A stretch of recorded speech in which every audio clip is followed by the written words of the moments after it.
আচ্ছা, আমরা সকালের ক্লাসটাতে ঠিক যেমন দেখেছিলাম যে প্রচুর বোঝার বিষয় ছিল এবং অনেক কিছুই একটু বিজ্ঞান বা গণিতের মতো ব্যাপার ছিল। তো আজকের ক্লাসটা মানে বর্তমান এখন যে ক্লাসটা হবে এটা ওইরকম বোঝার মতো না, তথ্য থাকবে অনেক বেশি।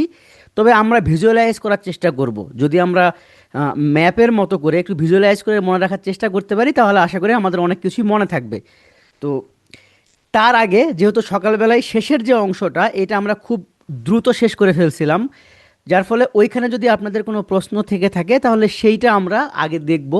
কারণ প্রথমে বুঝে নিতে পারলে শেষ হয়ে যাবে, পরে আমরা শুধুমাত্র রিভিশনগুলো দিয়ে যাব। হ্যাঁ, সকালে আমাদের ক্লাস ছিল তো। তো তাহলে প্রথমে আমরা আগে ওই কাজটুকু করি। তো এই কারণে আমরা শুরুতে যে কাজটা করব এই মুহূর্তে সেটা হচ্ছে, সকালবেলা আমরা কোনো প্রশ্ন উত্তর পর্ব কিন্তু রেখেছিলাম না, বলেছিলাম ক্লাস শেষে হবে কিন্তু আমরা ক্লাসটাই পুরোপুরি শেষ করতে পারিনি। তো শুরুতে আগে তাহলে আমরা সেটা দিয়েই কন্টিনিউ করব আজকে। তো প্রথমে যদি আমরা বলি, এই প্রশ্নটা একটু আপনারা দেখেন। এটা 47তম বিসিএসে এসেছিল যে প্রতি 30 ডিগ্রি দ্রাঘিমার স্থানান্তরে সময়ের ব্যবধান কত মিনিট হবে। ওকে, 120 মিনিট। অনেকেই সকালে হয়তো ক্লাস মিস করেছেন, আমরা একটু এখানে দেখি। আমরা সকালবেলা কি দেখেছিলাম যে প্রতি 1 ডিগ্রির জন্য ব্যবধান হয় হচ্ছে অলওয়েজ 4 মিনিট। না, আমি আসিফ ভাইয়া না, আমি মেহেদি বলছি। ওকে, তাহলে 30 ডিগ্রির জন্য আমাদের সময়টা কত হবে? 30 × 4 = 3 × 4 = 12, 120 মিনিট। যারা হয়তো বুঝতেছেন না তারা আশা করি বুঝবেন, এবং এটাকে 120 মিনিটের জায়গায় আমরা 2 ঘন্টাও বলতে পারি। ওকে, 46তম বিসিএস এর যদি আমরা একটু প্রশ্নটা দেখি, দেখেন যে ঢাকা থেকে পূর্ব দিকে অবস্থিত একটি স্থানের সাথে দ্রাঘিমার পার্থক্য হচ্ছে 45 ডিগ্রি।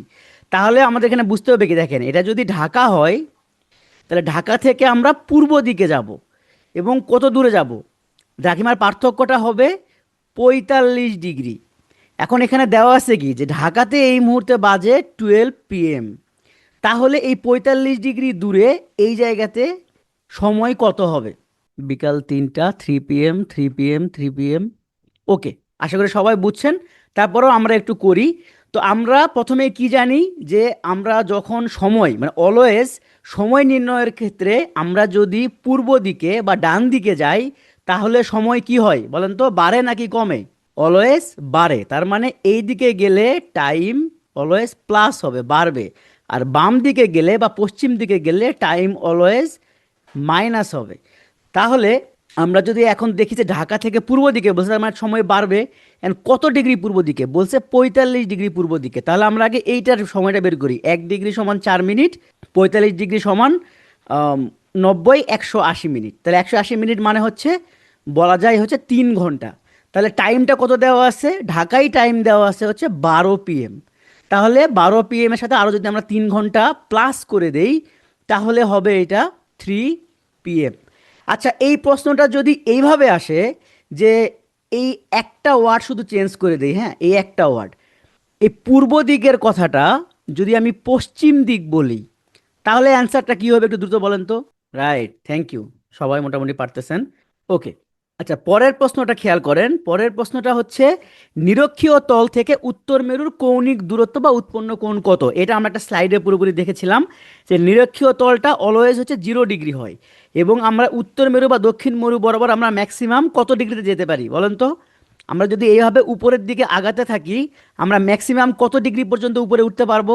রাইট, ম্যাক্সিমাম উত্তরেও আমরা 90 ডিগ্রি উঠতে পারবো এবং দক্ষিণেও আমরা 90 ডিগ্রি নামতে পারবো। এটা হচ্ছে আমাদের ম্যাক্সিমাম। তাহলে উত্তর মেরুর কৌণিক দূরত্ব হবে হচ্ছে এই যে এইটা, 90 ডিগ্রি। আচ্ছা, মকর মকর ক্রান্তি রেখা কোনটি? এখানে কোনো অপশন দেওয়া নাই, মানে ব্যাপারটা এরকম হতে পারে যে এখানে দেওয়া থাকবে হচ্ছে 23.5 degree north, 66.5 degree north, 23.5 degree south, 66.5 degree south. তাহলে এক্ষেত্রে অ্যান্সারটা কি হবে? আচ্ছা, বেশিরভাগই ঠিক দিতে পারছেন। সানিয়া আপু, আচ্ছা কয়েকজন মাত্র দু একজন হচ্ছে ভুল করছেন। দেখেন আরেকবার আমরা এখানে একটু রিভিশনও দিয়ে দিতে পারি এই সুযোগে। সেটা হচ্ছে আমরা যদি এটাকে পৃথিবী চিন্তা করি, একদম মাঝ বরাবর যদি 0 ডিগ্রি হয় এটাকে আমরা বলবো অক্ষরেখা।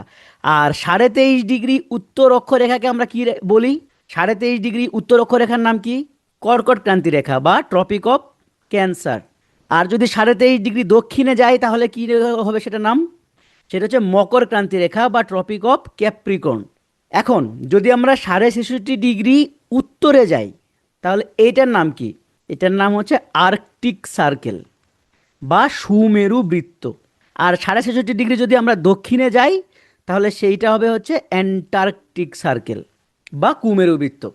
আচ্ছা, 41তম বিসিএস প্রথম প্রশ্নটা কি আছে দেখেন, আলোকবর্ষ ব্যবহার করে কি পরিমাপ করা হয়? বলেন তো, আলোকবর্ষ ব্যবহার করে কি পরিমাপ করা হয়? রাইট, ডিস্টেন্স পরিমাপ করা হয়। এখানে কিন্তু অনেকেই ভুল করবেন যে টাইম দেওয়া থাকবে, হ্যাঁ অপশনে টাইম দেওয়া থাকবে। তো যেহেতু এখানে বর্ষ বলছে, নর্মালি বর্ষ কি মেজারমেন্ট করে বলেন তো? এই যে বর্ষ বা বছর নর্মালি টাইম মেজারমেন্ট করে। এই কারণে অনেক সময় আমরা হুট করে আলোকবর্ষ দেখলে আমরা অনেকে এটা কনফিউশনে বা, হ্যাঁ অক্ষরেখা এবং নিরক্ষরেখা সেম জিনিসই। অক্ষরেখা যতগুলো আছে তার মধ্যে একটা হচ্ছে নিরক্ষরেখা, এবং 0 ডিগ্রি অক্ষরেখার নামই হচ্ছে নিরক্ষরেখা। তাহলে আমরা আলোকবর্ষ বা লাইট ইয়ার, একজন বলছে যে লাইট ইয়ার, এইটা মূলত হচ্ছে দূরত্ব নির্ণয়ের জন্য আমরা ব্যবহার করে থাকি। ওকে, দক্ষিণ গোলার্ধের উষ্ণতম মাস কোনটি? এখানেও কিন্তু অপশন দেওয়া থাকবে, না হলে সম্ভব না। বাট আপনাদেরকে যদি বলা হয় যে দক্ষিণ গোলার্ধের সব থেকে উষ্ণতম মাস কোনটি, কি হবে বলেন? এটা আমরা কিভাবে মনে রাখতে পারি? এটার সব থেকে সহজ উপায় হচ্ছে আমরা দক্ষিণ গোলার্ধ পড়বো না, আমরা উত্তর গোলার্ধ পড়বো। কারণ আমরা নিজেরা থাকি কোথায়? আমরা থাকি উত্তর গোলার্ধে। আমাদের উত্তর গোলার্ধে সব থেকে শীতল মাস কোনটা? আমাদের উত্তর গোলার্ধে সব থেকে শীতল মাস হচ্ছে জানুয়ারি। এবং এই কারণেই আমাদের দেশে যেটা হবে সেইটা দক্ষিণ গোলার্ধে ঠিক উল্টে যাবে। তাহলে আমাদের শীতলতম মাস যদি জানুয়ারি হয়, তাহলে দক্ষিণ গোলার্ধের উষ্ণতম মাস হবে জানুয়ারি। আমাদের উষ্ণতম মাস কোনটা? যদিও বাংলাদেশের উষ্ণতম মাস কিন্তু মে, হ্যাঁ এটা আবার ভুল করেন না, বাংলাদেশের উষ্ণতম মাস কিন্তু মে। তবে আমরা যদি পুরো উত্তর গোলার্ধের কথা চিন্তা করি, তাহলে অ্যাকচুয়ালি এটা হবে হচ্ছে June, sorry June, July, June অথবা জুলাই, আমি এক্স্যাক্টলি এটা আমার হচ্ছে না, বাট এরকমই হবে, জুন। ওকে, সূর্যের নিকটতম নক্ষত্রের নাম কি? Right, Proxima Centauri. ওকে, আর পৃথিবীর নিকটতম নক্ষত্রের নাম কি? সূর্য। এই অনেকে শুক্র বলতেছেন, তারপরে কে কে যেন দেখলাম চাঁদ বলছেন, না এগুলো ভুল, হ্যাঁ এগুলো বলা যাবে না। নক্ষত্র, আমাদের সৌরজগতে একমাত্র নক্ষত্র হচ্ছে সূর্য। তো পৃথিবীর সব থেকে নিকটতম নক্ষত্র হচ্ছে সূর্য। আচ্ছা দেখেন, এটা সকালবেলা অনেকে প্রশ্ন করেছিলেন, নিচের কোনটি বৃহৎ স্কেলের মানচিত্র? এই ধরনের প্রশ্ন আপনি শুধু প্রশ্ন দেখে অ্যান্সার করতে পারবেন না। এই যে অলরেডি একজন ভুল করছে দেখেন, 1:100 লিখছে। এটা আপনি কি করে জানলেন? আমি যদি অপশনে দেই 1:10, তাহলে কি করবেন? এটা কখনোই আপনি, এই যে আরেকজন আবার লিখে দেখেন 1:10,000, তার মানে আপনি মুখস্থ করে ফেলছেন। এইভাবে হবে না। বৃহৎ স্কেল এবং ক্ষুদ্র স্কেলটা আমাদেরকে এখানে বুঝতে হবে। এইটা একটা কমপ্লিটলি একটা ম্যাথ, বা বলতে পারেন এটা হচ্ছে মেন্টাল এবিলিটির একটা প্রশ্ন। বাট ফর্চুনেটলি এটা ভূগোলের মধ্যে চলে আসছে। এটা কিভাবে হয়? আপনারা ম্যাথ মেন্টালের মধ্যে একটা করছেন না, অনুপাতের ম্যাথ করছেন না? ধরেন যে এই যে 1/10, তারপরে হচ্ছে ধরেন 3/20, তারপরে হচ্ছে আম, ধরেন 1/20 দিলাম, এই তিনটাই থাকলো। আরেকটা, আচ্ছা আরেকটা দিয়ে হচ্ছে 1/100। এইটার মধ্যে ক্ষুদ্রতম ভ্যালু কোনটা বলেন তো? এই না, এটা সিরিজের ম্যাথ না। এটা এ, এটা বি, এটা সি, এটা ডি। এটার মধ্যে ক্ষুদ্রতম ভ্যালু কোনটা? এটা কিন্তু ম্যাথ, একদম সিম্পলি ম্যাথ। আমরা এটা ক্ষুদ্রতম কি করে জানতে পারতেছি? ক্ষুদ্রতম জানা যায় যদি লব অলওয়েজ 1 হয়, তাহলে হর যত বড় হবে অ্যাকচুয়াল ভ্যালু তত কম হবে। সিম্পলি এটা বুঝবেন। যদি অলওয়েজ সবগুলো যদি 1 হয়, তাহলে হর যত বড় হবে টোটাল ভ্যালু তত ছোট হবে। কারণ কি? ধরেন যদি 1/100 হয়, তাহলে আমরা বলতে পারবো এটা হচ্ছে 100 ভাগের 1 ভাগ। আর যদি হয় 1/10,000, সরি, তাহলে আমরা কি বলতে পারবো? এটা হচ্ছে 10,000 ভাগের 1 ভাগ। তাহলে কোনটা ছোট হইলো? নিচেরটা ছোট হইলো না? এই সেম জিনিসটা এইখানেও ঘটবে। আপনার যে রেশিওগুলো দেওয়া থাকবে, এগুলো আমি ডিলিট করে দিলাম। আপনাদের এখানে যে রেশিওটা দেওয়া থাকবে, আচ্ছা, আশিকা উনি বলছে যে কিছুই বুঝতেছে না। এটা তো একটা মুশকিল হয়ে গেল যে কিছুই বুঝতেছেন না।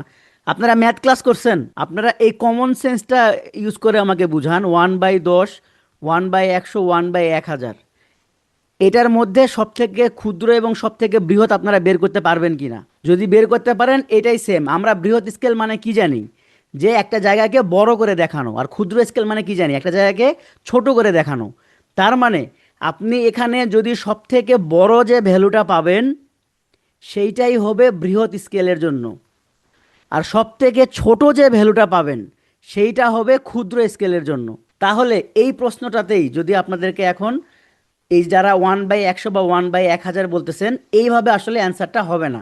অ্যান্সারটা হবে আপনার চারটা যে অপশন দেওয়া থাকবে, যেই অপশনটার ভ্যালু সব থেকে বেশি আসবে, সব থেকে বেশি আসবে সেইটা হবে বৃহৎ স্কেলের মানচিত্র।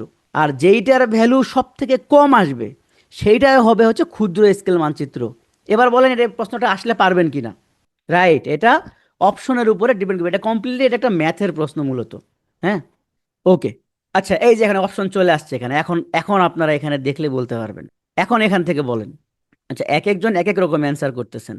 দেখেন এখানে আমরা প্রথমে আগে কি করব, একটা সহজ উপায় হচ্ছে সবগুলাকে আগে 1 দিয়ে ভাগ করে নেওয়া। এই যে এখানে 10:10,000 আছে না, এটাকে আমরা লিখবো হচ্ছে 1:1000। করা যায় না, শূন্য শূন্য কাটা যায়। এটা তো 1:10,000 আছেই। এইটা যদি আমরা দুটো শূন্য কেটে দিই তাহলে কি হবে, 1:1000 হবে। তাহলে দেখেন 1:1000, 1:1000, 1:10,000 এবং 1:100, তাহলে কোনটার ভ্যালু সব থেকে বেশি হচ্ছে এখানে, কয়ের ভ্যালু সব থেকে বেশি হচ্ছে। সুতরাং এখানে অ্যান্সার হবে ক। এই যে অ্যান্সার হবে ক। পড়তে হবে, পড়াশোনা ছাড়া উপায় নাই। আচ্ছা, যদি এক না থাকে তাহলে আপনি ম্যাথের মতো করে করবেন। আপনি কয়ের সাথে খ মিলাবেন, খয়ের সাথে গ মিলাবেন, মিলাই আপনি দেখবেন কোনটা সব থেকে বড়। যেই ভ্যালুটা আপনি সব থেকে বড় পাবেন, ওই ম্যাথটা নিশ্চয়ই আপনারা করছেন, লাবু ভাই ক্লাসে করছেন না। ধরেন ক আর খ কীভাবে হিসাব করবেন, এই যে 1:100কে লিখবেন 1/100, আর এই 10:10,000কে লিখবেন হচ্ছে এইভাবে। তারপরে আমরা কিভাবে করি, এই যে লব আর হর গুণ করি, এটা লব আর হর গুণ করি, করে যদি আমরা দেখি যে লব উপরে বড় হয় তাহলে হর যদি ছোট হয় তাহলে আমরা সেই অনুযায়ী কোনটা বড় কোনটা ছোট আমরা নির্ণয় করি। এটা আপনার ম্যাথ ক্লাসে পেয়ে যাবেন হোপফুলি। আচ্ছা, বাংলাদেশের ভৌগোলিক অবস্থান কোনটি, এটা তো আমরা আজকে ক্লাসে দেখবো, সমস্যা নাই, এটাও দরকার নেই। আচ্ছা, এই তো। এখন আমাকে একটু, যারা সকালে ক্লাস করছেন, শুধু আমাকে এইটুকু বলেন, জোয়ার ভাটা শুধুমাত্র যে ইস্যুটা, এই জোয়ার ভাটাটাকে আপনাদেরকে আবার পড়াতে হবে কিনা, ইয়েস অর নো? হলে একবার একটু বলবো, আর না হলে আমরা পরের ক্লাসে চলে যাব। বেশিরভাগই নো। হ্যাঁ, বেশিরভাগই নো। আচ্ছা, আমি 30 মিনিট ভাবছিলাম, এখনো 8 মিনিট আছে। আমি কুইকলি জাস্ট আপনাদেরকে 3-4 মিনিটে একবার দেখাই দিচ্ছি, দাঁড়ান। হ্যাঁ, হালকার উপরে ঝাপসা দিয়ে দেবো না। ওকে। আচ্ছা, তারিখ রেখার যোগ বিয়োগটাও তাহলে আমি একটু দেখাই দিই, এটা যেহেতু আপনাদের অনেক ঝামেলা হচ্ছে। তারিখ রেখা আমি আবারও বলতেছি, তারিখ রেখা সহজে মনে রাখার সব থেকে সহজ উপায় হচ্ছে আপনি সময় এবং তারিখকে এক জায়গায় করতে পারবেন না, কোনোভাবেই না। হ্যাঁ, কোনোভাবেই না। তাহলে আপনি কি করবেন, এই যে তারিখ রেখা যখন করবেন আপনি তারিখ রেখা দিয়ে করবেন, এবং তারিখ রেখার ডান দিকে গেলে কি হবে, তারিখ রেখার ডান দিকে গেলে হবে, আসেন আপনারা সাথে, মাইনাস, একদিন মাইনাস হবে। আর তারিখ রেখা থেকে যদি আমরা বাম দিকে যাই তাহলে একদিন প্লাস হবে। এইটাই হচ্ছে শর্ত। না, আপনি দুটো এক জায়গায় আসবে কেন ভাই, আপনার মূল মধ্য রেখা তো এখানে দরকারই নাই। আপনার মূল মধ্য রেখা কখন লাগবে, যখন আপনি সময় নিয়ে কাজ করবেন। সময় নিয়ে যখন কাজ করবেন তখন আপনি মূল মধ্য রেখা ধরে কাজ করবেন। আর তারিখ নিয়ে যখন কাজ করবেন তখন তখন আপনি হচ্ছে 180 ডিগ্রি নিয়ে কাজ করবেন। আপনার দুটো এক জায়গায় হবে কেন, শর্ত খুবই সিম্পল। তারিখ আর তারিখ হইলে 180, টাইম হইলে মূল মধ্য রেখা, দুইটাকে কোনোভাবেই কলাপস করা যাবে না। সময় তারিখ একসাথে পারবেন না কেন, অবশ্যই পারবেন যদি প্র্যাকটিস করেন, কিন্তু এই মুহূর্তে দরকার নাই তো আপনার। পরীক্ষায় কখনোই সময় তারিখ একসাথে আসবে না। এই যে একজন খুব একটা স্টাইল, একটা স্ট্যান্ডার্ড করে একজন লিখছে হচ্ছে, কোথায় গেল, হারাই গেল, আয়েশা আপু, যে আরএফএন স্যারের দিকে গেলে মাইনাস হবে। মাইনাস কেমনে হবে, দুবাই গেলে মাইনাস কেমনে হবে? ওকে, যাই হোক, জোয়ার ভাটাটা আমরা একটু দেখি। দেখেন জোয়ার ভাটা আমরা কি বলছিলাম, যে পৃথিবী তো ফিক্সড, পৃথিবী হচ্ছে নিজের মধ্যে ঘুরতেছে। তাহলে জোয়ারটা আমরা কখন হচ্ছে, বাহিরের আকর্ষণের ফলে। যদি এটা পৃথিবী হয়, ধরেন এটা যদি পৃথিবী হয়, তাহলে এই যে বাহিরে এটা হচ্ছে আর্থ, এই যে মুন, যে চাঁদ আছে, বা ধরেন সান বা সূর্য আছে, এরা যখন নিজের দিকে টানে তখন এই আকর্ষণের ফলে এই ভূপৃষ্ঠের যে পানি আছে সেই পানিটা ফুলে ওঠে। এই যে পানির যে ফুলে ওঠা, এই ফুলে ওঠাটাকেই বলা হয় জোয়ার। এ কথা ঠিক কি না বলেন?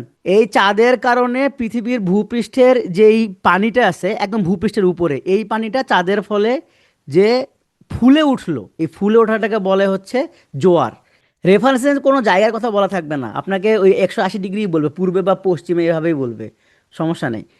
আচ্ছা, তবে জোয়ার কিন্তু দুই রকম হয়। আমরা যদি একটা পৃথিবী হিসেবে চিন্তা করি, খেয়াল করে দেখেন, এই পৃথিবীর যেই বরাবর চাঁদ থাকে সেই বরাবর পানিটা বেশি ফুলে ওঠে। হ্যাঁ, তাহলে এই বরাবর পানিটা বেশি ফুলে ওঠে, এই কারণে এইটাকে বলে মুখ্য জোয়ার। আর এই যে পানি যে একদিকে বেশি ফুলে উঠতেছে, তার ফলে এই যে পৃথিবীর নিজস্ব একটা কেন্দ্রাতিক বল আসছে, যেটা পৃথিবী তার কেন্দ্র বরাবর টানতেছে নিজের দিকে। দেখেন, এই যে পৃথিবী তার কেন্দ্র বরাবর টানতেছে, এই পৃথিবী তার কেন্দ্র বরাবর যে টানে, এটা কি বলে এটাকে বলেন তো? যারা বিজ্ঞানের স্টুডেন্ট আছে তারা বলেন, পৃথিবী যে তার কেন্দ্র বরাবর যে টানতেছে, এটাকে বলে অভিকর্ষ ত্বরণ, গ্র্যাভিটি 9.8 ms যেটা আমরা বলি। তাহলে এই যে পৃথিবী নিজের দিকে যে টানতেছে, সে তো ফুল পারতেছে না, যার ফলে এটা এই দিকেও চলে আসে, যার ফলে এই পাশের যে পানি আছে এই পানিটাও একটু ফুলে ওঠে। কিন্তু এই চাঁদের মতো এত বেশি ফুলতে পারে না, এটা অল্প একটু ফোলে। যার ফলে এই যে সামান্য যে ফুলে উঠলো, এই কেন্দ্রমুখী বলের কারণে এইটাকে বলতেছি আমরা গৌণ জোয়ার। আর এই যে চাঁদের এবং কেন্দ্রের দুইজনের টানাটানিতে দেখেন, একজন এইদিকে টানতে একজন এইদিকে টানতে, এই এই দুইজনের টানাটানিতে এই দুই পাশে বেচারারা আর পানিই পায় নাই, শূন্য, রিক্ত আমি শূন্য আমি। আমাদের আগের প্রধানমন্ত্রী বলছিল না কি যেন, আছে শুধু ভালোবাসা দিয়ে গেলাম তাই। তো ব্যাপারটা এরকম হয়ে গেছে, এই জায়গাতে পুরা ফাঁকা, এই যে দুই পাশে যে ফাঁকা, এই ফাঁকা জায়গাটা হয়ে গেল ভাটা। তাহলে কারণটা বুঝছেন কিনা দেখেন, দুই পাশে টানাটানিতে জোয়ার হইল দুইটা, আর 90 ডিগ্রি বরাবর এই দুই পাশে এদের কোনো টানও নাই, কোনো আকর্ষণ নাই, কিচ্ছু নাই, এরা সিঙ্গেল সবাই, এই কারণে এখানে হয়ে গেছে ভাটা এই দুই পাশেই।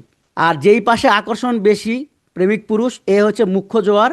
আর এই যেই পাশে হচ্ছে এর আকর্ষণ কম, এ হচ্ছে গৌণ জোয়ার। এই চারটা বিষয় বুঝছেন কি না?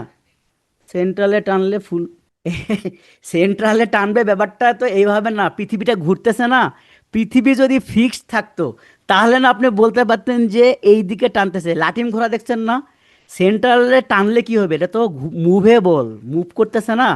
যার ফলে পৃথিবী যখন ঘুরতেছে, ও তো নিজের দিকে টানতেছে। আপনি সিম্পলি যে এই জায়গার পায়টার কথা চিন্তা করেন, এই পানিটাকে যখন নিজের দিকে টানতেছে, কিন্তু টানতে টানতে তো পৃথিবী আবার ঘুরেও গেছে, যার ফলে এই পানিটা কি হবে, ছিটকে চলে যাবে না, এই ছিটকে যে উঠে যাচ্ছে উপর দিকে, এই ছিটকে উঠে যাওয়ার ফলেই এখানে ফুলে উঠতেছে, যার ফলে এখানে জোয়ার সৃষ্টি হচ্ছে।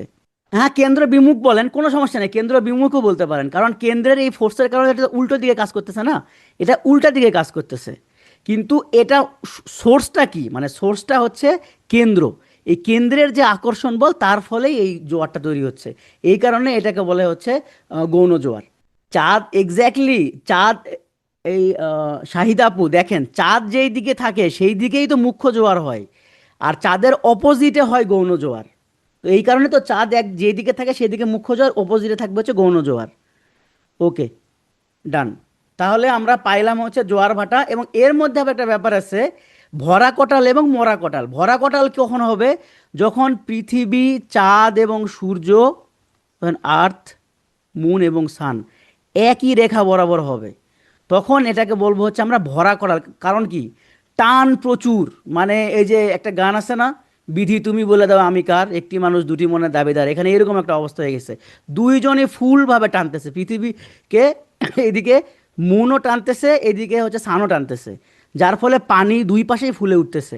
এর ফলে এই জায়গাতে মুখ্য জোয়ারের সৃষ্টি হয়। এটা শুধু এক পাশে হবে না, এই পাশেও হতে পারে, এই পাশে হতে পারে, ধরুন এটা হচ্ছে আর্থ, এটা হচ্ছে মুন, এটা হচ্ছে সান, এটা এইভাবেও হতে পারে।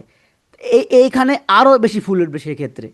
তো এটাকে বলা হয় হচ্ছে ভরা কটাল, এটাকে বলে কি ভরা কটাল। আর মরা কটাল কোনটা, মরা কটালের সময় অ্যাকচুয়ালি হয় কি, এটা লম্ব বরাবর থাকে। এই যে এই ছবিটার দিকে খেয়াল করেন, যে চাঁদ চাঁদের দিকেও টানতেছে, সূর্য আবার সূর্যের দিকেও টানতেছে।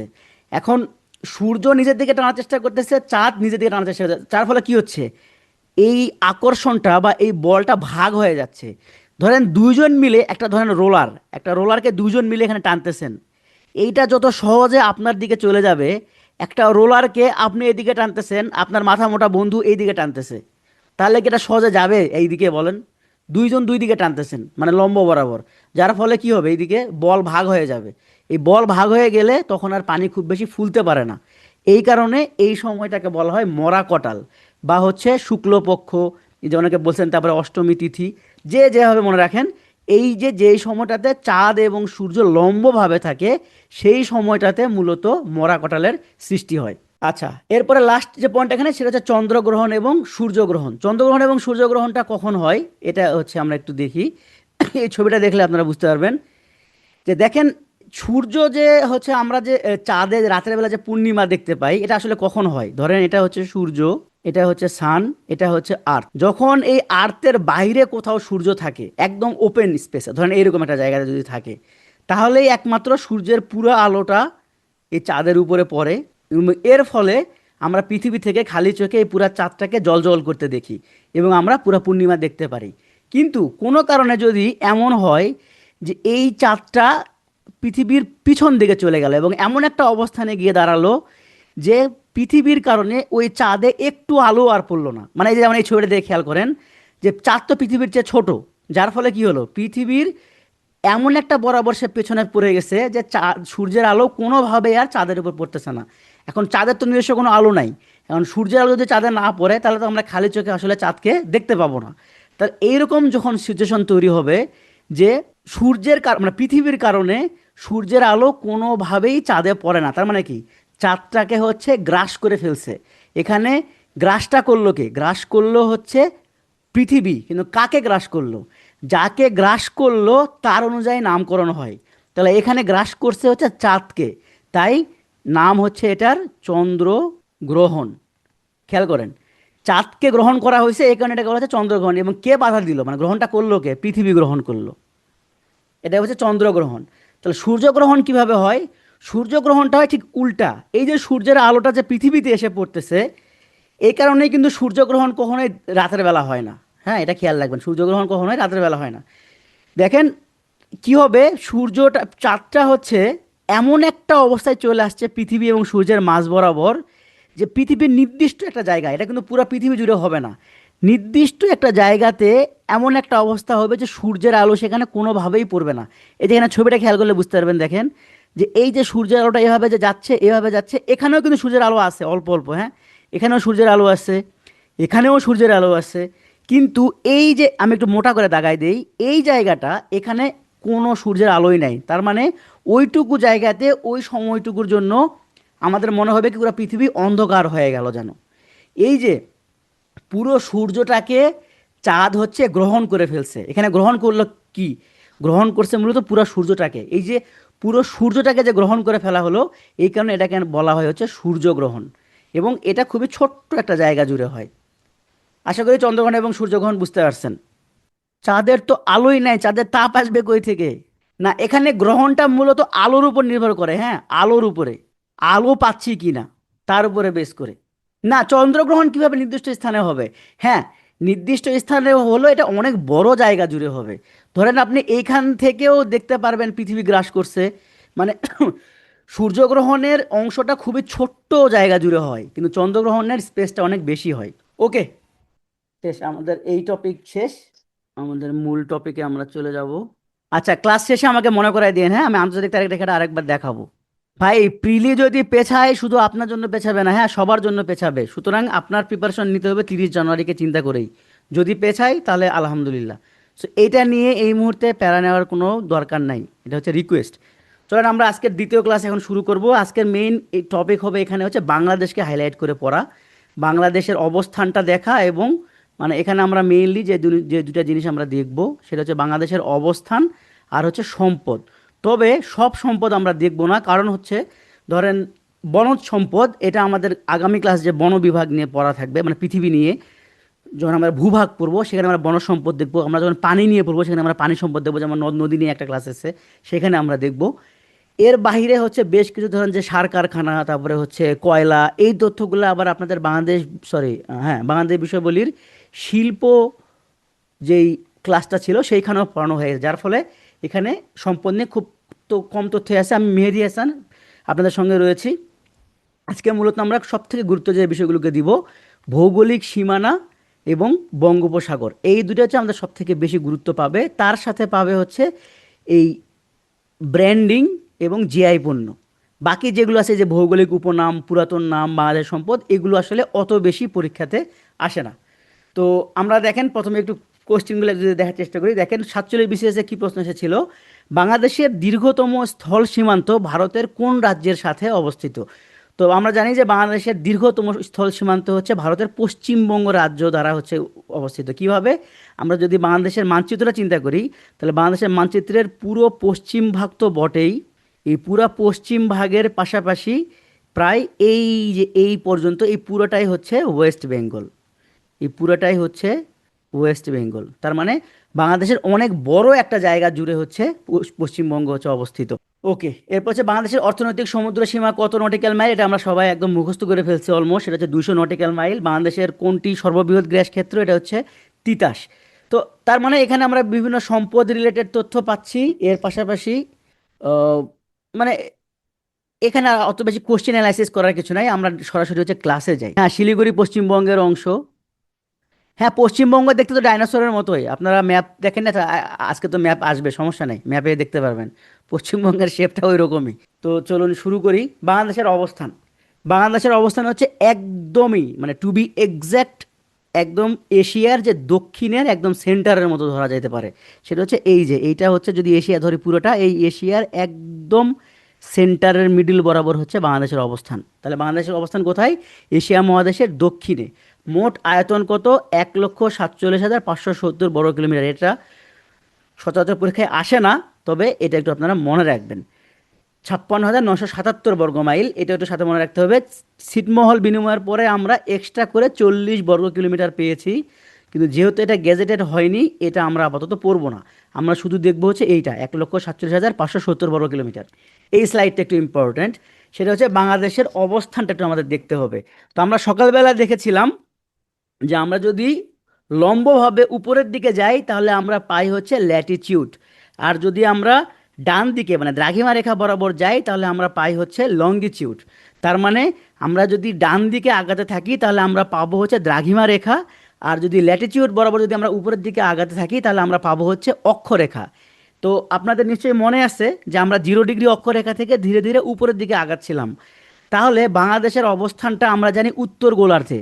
তাহলে বাংলাদেশটা যেখান থেকে শুরু হবে, এই যে এই জায়গাটা যদি আমি বলি যেখান থেকে শুরু হবে, এই জায়গাটার দিক কি হবে বলুন তো? বাংলাদেশ যেখানে শুরু হচ্ছে, ঠিক যেই জায়গায় বাংলাদেশ থেকে শুরু হবে সেটার দিক কি হবে? রাইট, উত্তর হবে। তার মানে তাহলে আমরা অলওয়েজ এখানে যেই তথ্যগুলাই দিব, আমাদের তথ্যের মধ্যে কিন্তু যেই ভ্যালুটা থাকবে ভ্যালুর সাথে অলওয়েজ নর্থ লিখতে হবে। আমাদের যেহেতু উত্তর গোলার্ধে শুরু যেখান থেকে হচ্ছে এবং শেষ যেখানে হচ্ছে, দুইটাই হচ্ছে নর্থকে ডিনোট করবে।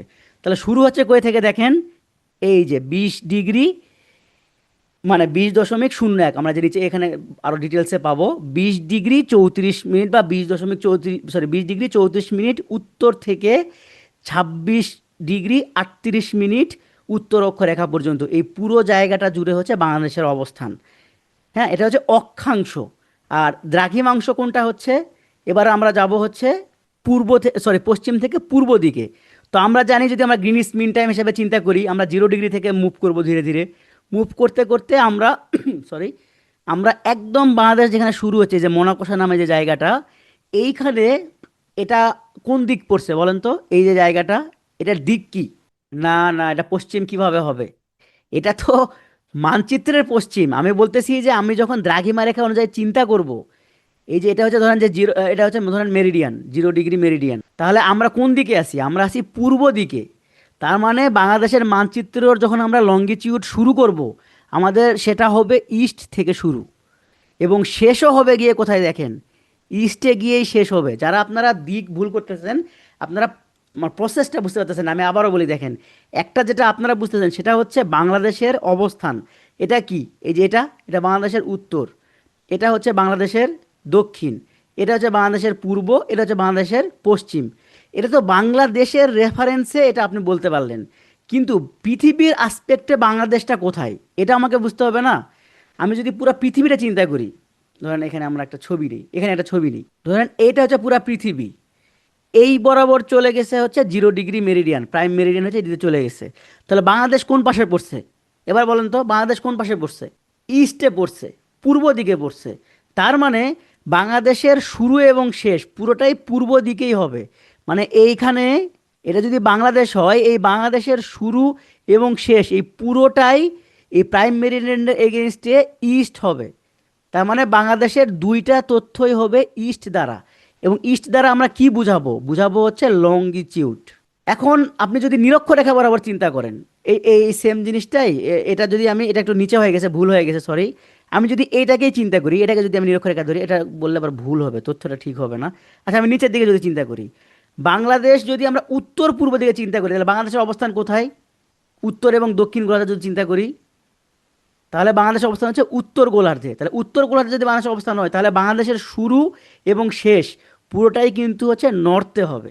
এই কারণে আমরা তথ্যগুলো লেখার সময় অলওয়েজ এটা খেয়াল রাখবো। দেখেন যে অক্ষাংশ বা হচ্ছে লংজিটিউড, যেটা সরি সরি ল্যাটিটিউড যেটা আমরা বলতেছি, এটা কি বলতেছেন, 20 ডিগ্রি 34 মিনিট উত্তর থেকে 26 ডিগ্রি 38 মিনিট উত্তর অক্ষরেখা বরাবর, দুইটাই হচ্ছে উত্তর। দ্রাঘিমাংশের ক্ষেত্রে আবার কি হচ্ছে, 88 ডিগ্রি 1 মিনিট পূর্ব থেকে 92 ডিগ্রি 41 মিনিট পূর্ব দ্রাঘিমা রেখা, এই পুরোটা জায়গা জুড়ে হচ্ছে বাংলাদেশের অবস্থান। এটা যদি আপনারা আরও ভালোভাবে বুঝতে চান, আপনাদের গুগল ম্যাপটা যদি আপনারা চালু করে একটু জুম আউট করেন, এই ডিগ্রি বরাবর যদি আপনি যান, অথবা চাইলে আপনি গুগল ম্যাপের সার্চ বারে এটা লিখতে পারেন, এই 20 ডিগ্রি 34 মিনিট লিখে ডাইরেক্ট ক্লিক করবেন, দেখবেন সরাসরি বাংলাদেশের কাছে চলে আসছে। আচ্ছা, এবার আমরা বাংলাদেশের একটু সীমানাটা দেখি। এটা আমরা বহুবার পড়ছি, তারপরেও আমরা দেখি। আচ্ছা, যে অনেকে যে ডাইনোসর বলতেছিলেন, এই যে দেখেন ডাইনোসর, এই যে আমি এটা আর একটু আগায় দিই, কারণ এখানে ইয়ে আছে আর কি, এই জায়গায় পশ্চিমবঙ্গ আরও আছে, এই বরাবর চলে গেছে। এই যারা শিলিগুড়ি চিনতেছিলেন না, এই যে এই জায়গাটা হচ্ছে শিলিগুড়ি, আর এটা হচ্ছে জলপাইগুড়ি। ওকে, তো এটা হচ্ছে পশ্চিমবঙ্গের শেপটাই মূলত এইরকম, কিছু করার নাই। ওকে, দেখেন এবার বাংলাদেশের চিন্তা করেন, বাংলাদেশের একদম পশ্চিমে পুরোটা কি, পুরো পশ্চিম জুড়েই আছে হচ্ছে পশ্চিমবঙ্গ। আর দক্ষিণে যদি আমরা চিন্তা করি, দেখেন পুরোটাই হচ্ছে বে অফ বেঙ্গল। শুধুমাত্র এই অংশটুকুতে আবার আছে হচ্ছে রাখাইন স্টেট। যার ফলে দক্ষিণে আমরা কি পাবো, পুরোটাই হচ্ছে বঙ্গোপসাগর, আর ছোট্ট একটা অংশ পাবো হচ্ছে মায়ানমারের রাখাইন স্টেট। এবার যদি আমরা একটু উত্তরে যাই, উত্তরে আমরা পাবো পশ্চিমবঙ্গ, সামান্য একটু অংশ পাবো আসাম, আর একটা লম্বা অংশ জুড়ে পাবো মেঘালয়। তাহলে বাংলাদেশের উত্তরে কি কি পাচ্ছি, এই যে এখানে খেয়াল করেন, এই অংশটুকু হচ্ছে ওয়েস্ট বেঙ্গল, আর এই যে আসামও এত বড়, হ্যাঁ আসামে যে এইরকম বড়, এরকম বড়। তাহলে এই এই যে এখানে একটু আসাম আছে, এইখানে একটু আসাম আছে বাংলাদেশে, এই পুরোটা হচ্ছে আসাম, আর এই বাকিটা হচ্ছে মেঘালয়। তাহলে আমরা উত্তরে কি কি পাচ্ছি, পশ্চিমবঙ্গ পাইলাম, আসাম পাইলাম, মেঘালয় পাইলাম। আর যদি এবার আমরা পূর্বে আসি, দেখেন পূর্বতেও আবার শুরু হয়েছে আসাম দিয়ে, এই যে এই অংশটা হচ্ছে আসাম, তারপরে পেলাম হচ্ছে ত্রিপুরা, তারপরে পেলাম এইখানে আবার মিজোরাম। আবার মিজোরাম ঠিক যেখানে শেষ, এখানে আছে আবার মায়ানমার।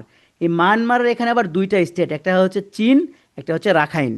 তাহলে আমরা কি কি পাইলাম, পূর্বে পূর্বে পাইলাম ভারতের তিনটা অঙ্গরাজ্য, একটা আসাম, ত্রিপুরা এবং মিজোরাম। এবং মায়ানমারের পাইলাম দুইটা স্টেট, একটা হচ্ছে চীন আর একটা হচ্ছে রাখাইন। তাহলে বাংলাদেশের চারপাশ আমরা বুঝলাম, এবং এটা দেখলে সহজে আপনারা এটাও বুঝতে পারবেন, এক্সকিউজ মি একটু। তাহলে আমরা বাংলাদেশের পশ্চিমে পাইলাম পুরোটা জুড়েই পশ্চিমবঙ্গ, দক্ষিণে পাইলাম হচ্ছে বঙ্গোপসাগর এবং রাখাইন প্রদেশ, পূর্বে পাইলাম মায়ানমারের রাখাইন এবং চীন, এবং ভারতের পাইলাম মিজোরাম, সরি মিজোরাম, ত্রিপুরা এবং আসাম। আর উত্তরে পাইলাম হচ্ছে আসাম, মেঘালয় এবং ওয়েস্ট বেঙ্গল। ওকে, এবার আমরা একটু আরও ডিটেলসে যাই। হ্যাঁ হ্যাঁ, আরাকান আর রাখাইন একই রাজ্য। রাখাইন এখন সব জায়গাতে রাখাইন বলে, তো এই কারণে রাখাইন টার্মটা হচ্ছে বেশি আসছে। কিন্তু মানে রাজ্যর মেইন নাম হচ্ছে আরাকানি, কিন্তু ইদানিং দেখবেন আপনি হচ্ছে রাখাইন নামটা বেশি ইউজ হয়। ওকে, আচ্ছা এখানে তারা দেখেন আমাদের সীমারেখাটা দুই রকম দেওয়া আছে। একটা হচ্ছে বর্ডার গার্ডের, এই সরি, ওকে, দেখেন এখানে দুই ধরনের তথ্য দেওয়া আছে, একটা হচ্ছে বিজিবির বা বর্ডার গার্ড বাংলাদেশ, আর একটা হচ্ছে মাধ্যমিক ভূগোলের। তো পরীক্ষায় দুই রকম ভাবেই আসতে পারে। তবে রিসেন্টলি আমরা খেয়াল করে দেখতেছি যে পরীক্ষায় সচরাচর এই ধরনের প্রশ্ন আসে না। সুতরাং আপনাদের যদি স্কিপ করার, মানে আপনারা যদি চান যে প্রেশার হয়ে যাবে, আপনারা চাইলে এই স্লাইডটা স্কিপ করতে পারেন। তারপরেও নাইস টু নো, আপনারা এটা মনে রাখবেন হচ্ছে এইভাবে, সেটা হচ্ছে দেখেন বাংলাদেশ এবং ভারতের সীমারেখা কত, 4156 কিলোমিটার। বাংলাদেশ এবং মায়ানমারের সীমারেখা কত, 271 কিলোমিটার। তাহলে এই দুইটাকে যদি আপনি যোগ করে দেন, তাহলে আপনি পাবেন হচ্ছে টোটাল স্থল সীমা। কত সেইটা? 4,427 কিলোমিটার। আর সমুদ্র সীমা কত? 711 কিলোমিটার। এই দুটাকে যদি আপনি আবার যোগ করেন তাহলে আপনি টোটাল সীমারেখা পাবেন। টোটাল সীমারেখা কত? 5,138 কিলোমিটার। ওকে, এবার আমরা একটু সমুদ্র সীমা অনুযায়ী চিন্তা করি। আমরা এটা আরো ডিটেলসে যখন সমুদ্র নিয়ে পড়বো সেখানে আমরা আবার দেখব। তারপর আমরা বাংলাদেশের আসপেক্ট থেকে যদি চিন্তা করি তাহলে বাংলাদেশের সমুদ্র সীমায় খেয়াল করেন, আমি যদি এইটাকে যদি বাংলাদেশের শেষ সীমানা ধরি, মানে ল্যান্ড হিসেবে চিন্তা করতেছি, হ্যাঁ, যদি আমি শেষ সীমানা ধরি তাহলে ধরেন এই যে জোয়ার যে হয়, জোয়ারের সময় কিন্তু পানি আমরা কি দেখি, একদম বিচের কাছাকাছি চলে আসে না? এটা হচ্ছে বিচ, এটা ধরেন বিচ। তো আমরা এইটা ধরবো না, আমরা ধরবো একটা তটরেখা নামে একটা জায়গা থাকে, এই তটরেখা বরাবর আমরা ধরবো। এই যে ভাটার সময় পানি যে নেমে আসে, পানি ঠিক যেই পরিমাণ পর্যন্ত নেমে আসে ওইখান থেকে এই হিসাবটা শুরু হয়। তো এই তটরেখা বরাবর, তটরেখা কি আবারও বলি, ভাটার সময়, জোয়ারের সময় পানি কি হয়, বিচের দিকে চলে আসে, আর ভাটার সময় কি হয়, পানি সমুদ্রের দিকে চলে যায়, মানে অনেকখানি নেমে যায়। এই যে পানি সর্বশেষ ঠিক যেই রেখা বরাবর নেমে যায় সেই রেখাটাকে বলা হয় তটরেখা। তো এই তটরেখা থেকে হিসাব শুরু হয়, এই তটরেখা থেকে একদম 12 নটিক্যাল মাইল, 12 নটিক্যাল মাইল এই জায়গাটাকে বলা হয় রাজনৈতিক সমুদ্র সীমা। রাজনৈতিক সমুদ্র সীমাটা কেন বেশি ইম্পর্ট্যান্ট? রাজনৈতিক সমুদ্র সীমা একটা দেশের জন্য একচ্ছত্র আধিপত্য হিসেবে কাজ করে। কীরকম? এই জায়গাতে অন্য কোনো দেশের কোনো রকমের বাহন চাইলেই ঢুকতে পারবে না।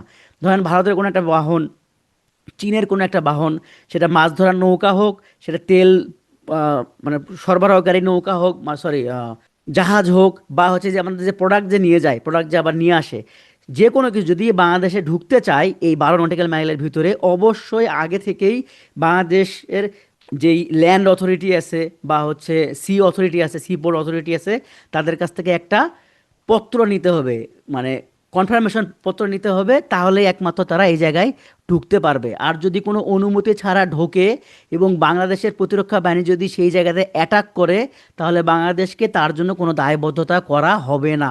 এটা হচ্ছে আন্তর্জাতিক রুলস।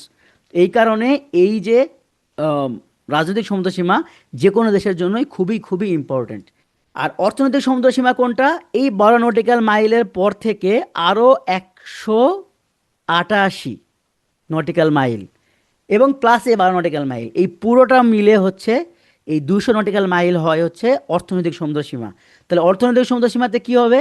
অর্থনৈতিক সমুদ্র সীমা দিয়ে যে কোনো জাহাজ চাইলেই মুভ করতে পারবে।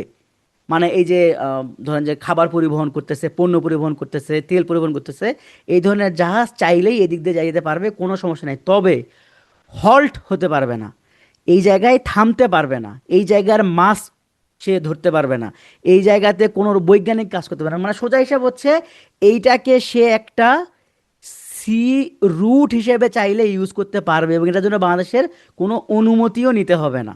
বাট কোনো রকমের কোনো অ্যাক্টিভিটিস সে করতে পারবে না। আর মহীসোপান কি? মহীসোপান এই মুহূর্তে আমাদের বোঝা দরকার নেই, আমরা নেক্সট ক্লাসে মানে পরবর্তী ক্লাসে যখন আসবে সেখানে আমরা দেখব। বাংলাদেশের মহীসোপান টোটাল হচ্ছে 354 নটিক্যাল মাইল। আচ্ছা, বাংলাদেশ সীমান্তবর্তী দেশ দুইটা, ভারত মায়ানমার, এটা সহজেই আমাদের মনে থাকবে। মোট সীমান্ত দৈর্ঘ্য হচ্ছে 5,138 কিলোমিটার অথবা 4,711 কিলোমিটার। বাংলাদেশের সীমান্তবর্তী জেলা কয়টি?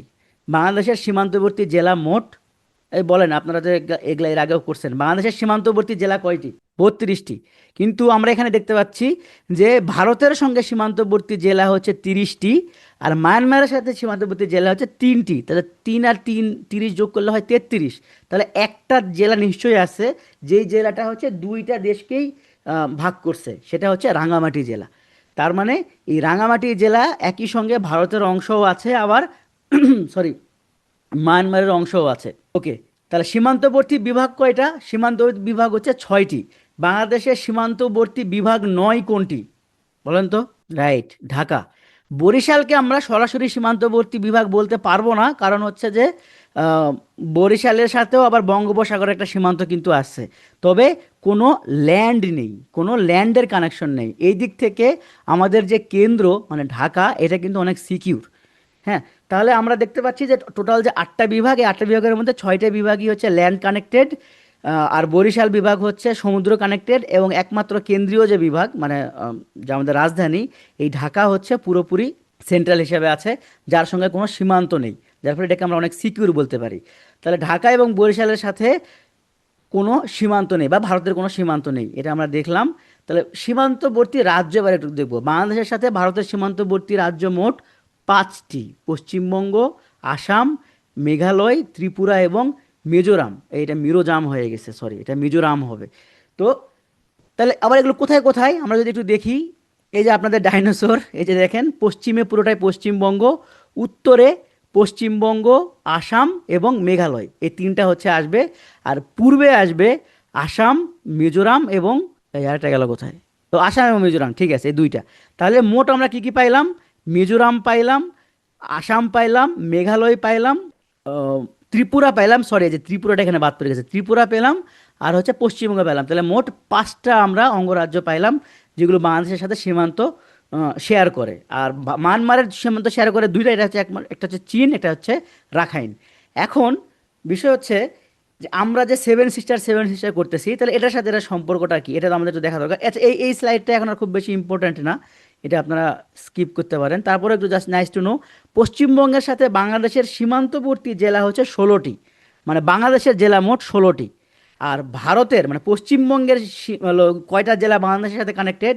পশ্চিমবঙ্গের মোট 10টা জেলা বাংলাদেশের সাথে কানেক্টেড। তো এখন আমরা এবার একটু বাংলাদেশের কৌণিক জায়গাগুলো একটু দেখে আসি, একদম শেষ শেষ জায়গাগুলো। বাংলাদেশের সর্ব উত্তরের বিভাগ হচ্ছে রংপুর বিভাগ। বাংলাদেশের সর্ব উত্তরের জেলা কোনটা? পঞ্চগড় জেলা। সর্ব উত্তরের উপজেলা কোনটা? তেঁতুলিয়া। এবং সর্ব উত্তরের স্থান হচ্ছে বাংলাবান্ধা। তাহলে আপনি এটা মনে রাখবেন কি করে? মনে রাখবেন হচ্ছে বাংলাদেশের সর্ব উত্তরে রংপুর বিভাগের পঞ্চগড় জেলার তেঁতুলিয়া থানার বাংলাবান্ধা হচ্ছে সর্ব উত্তরের জায়গা।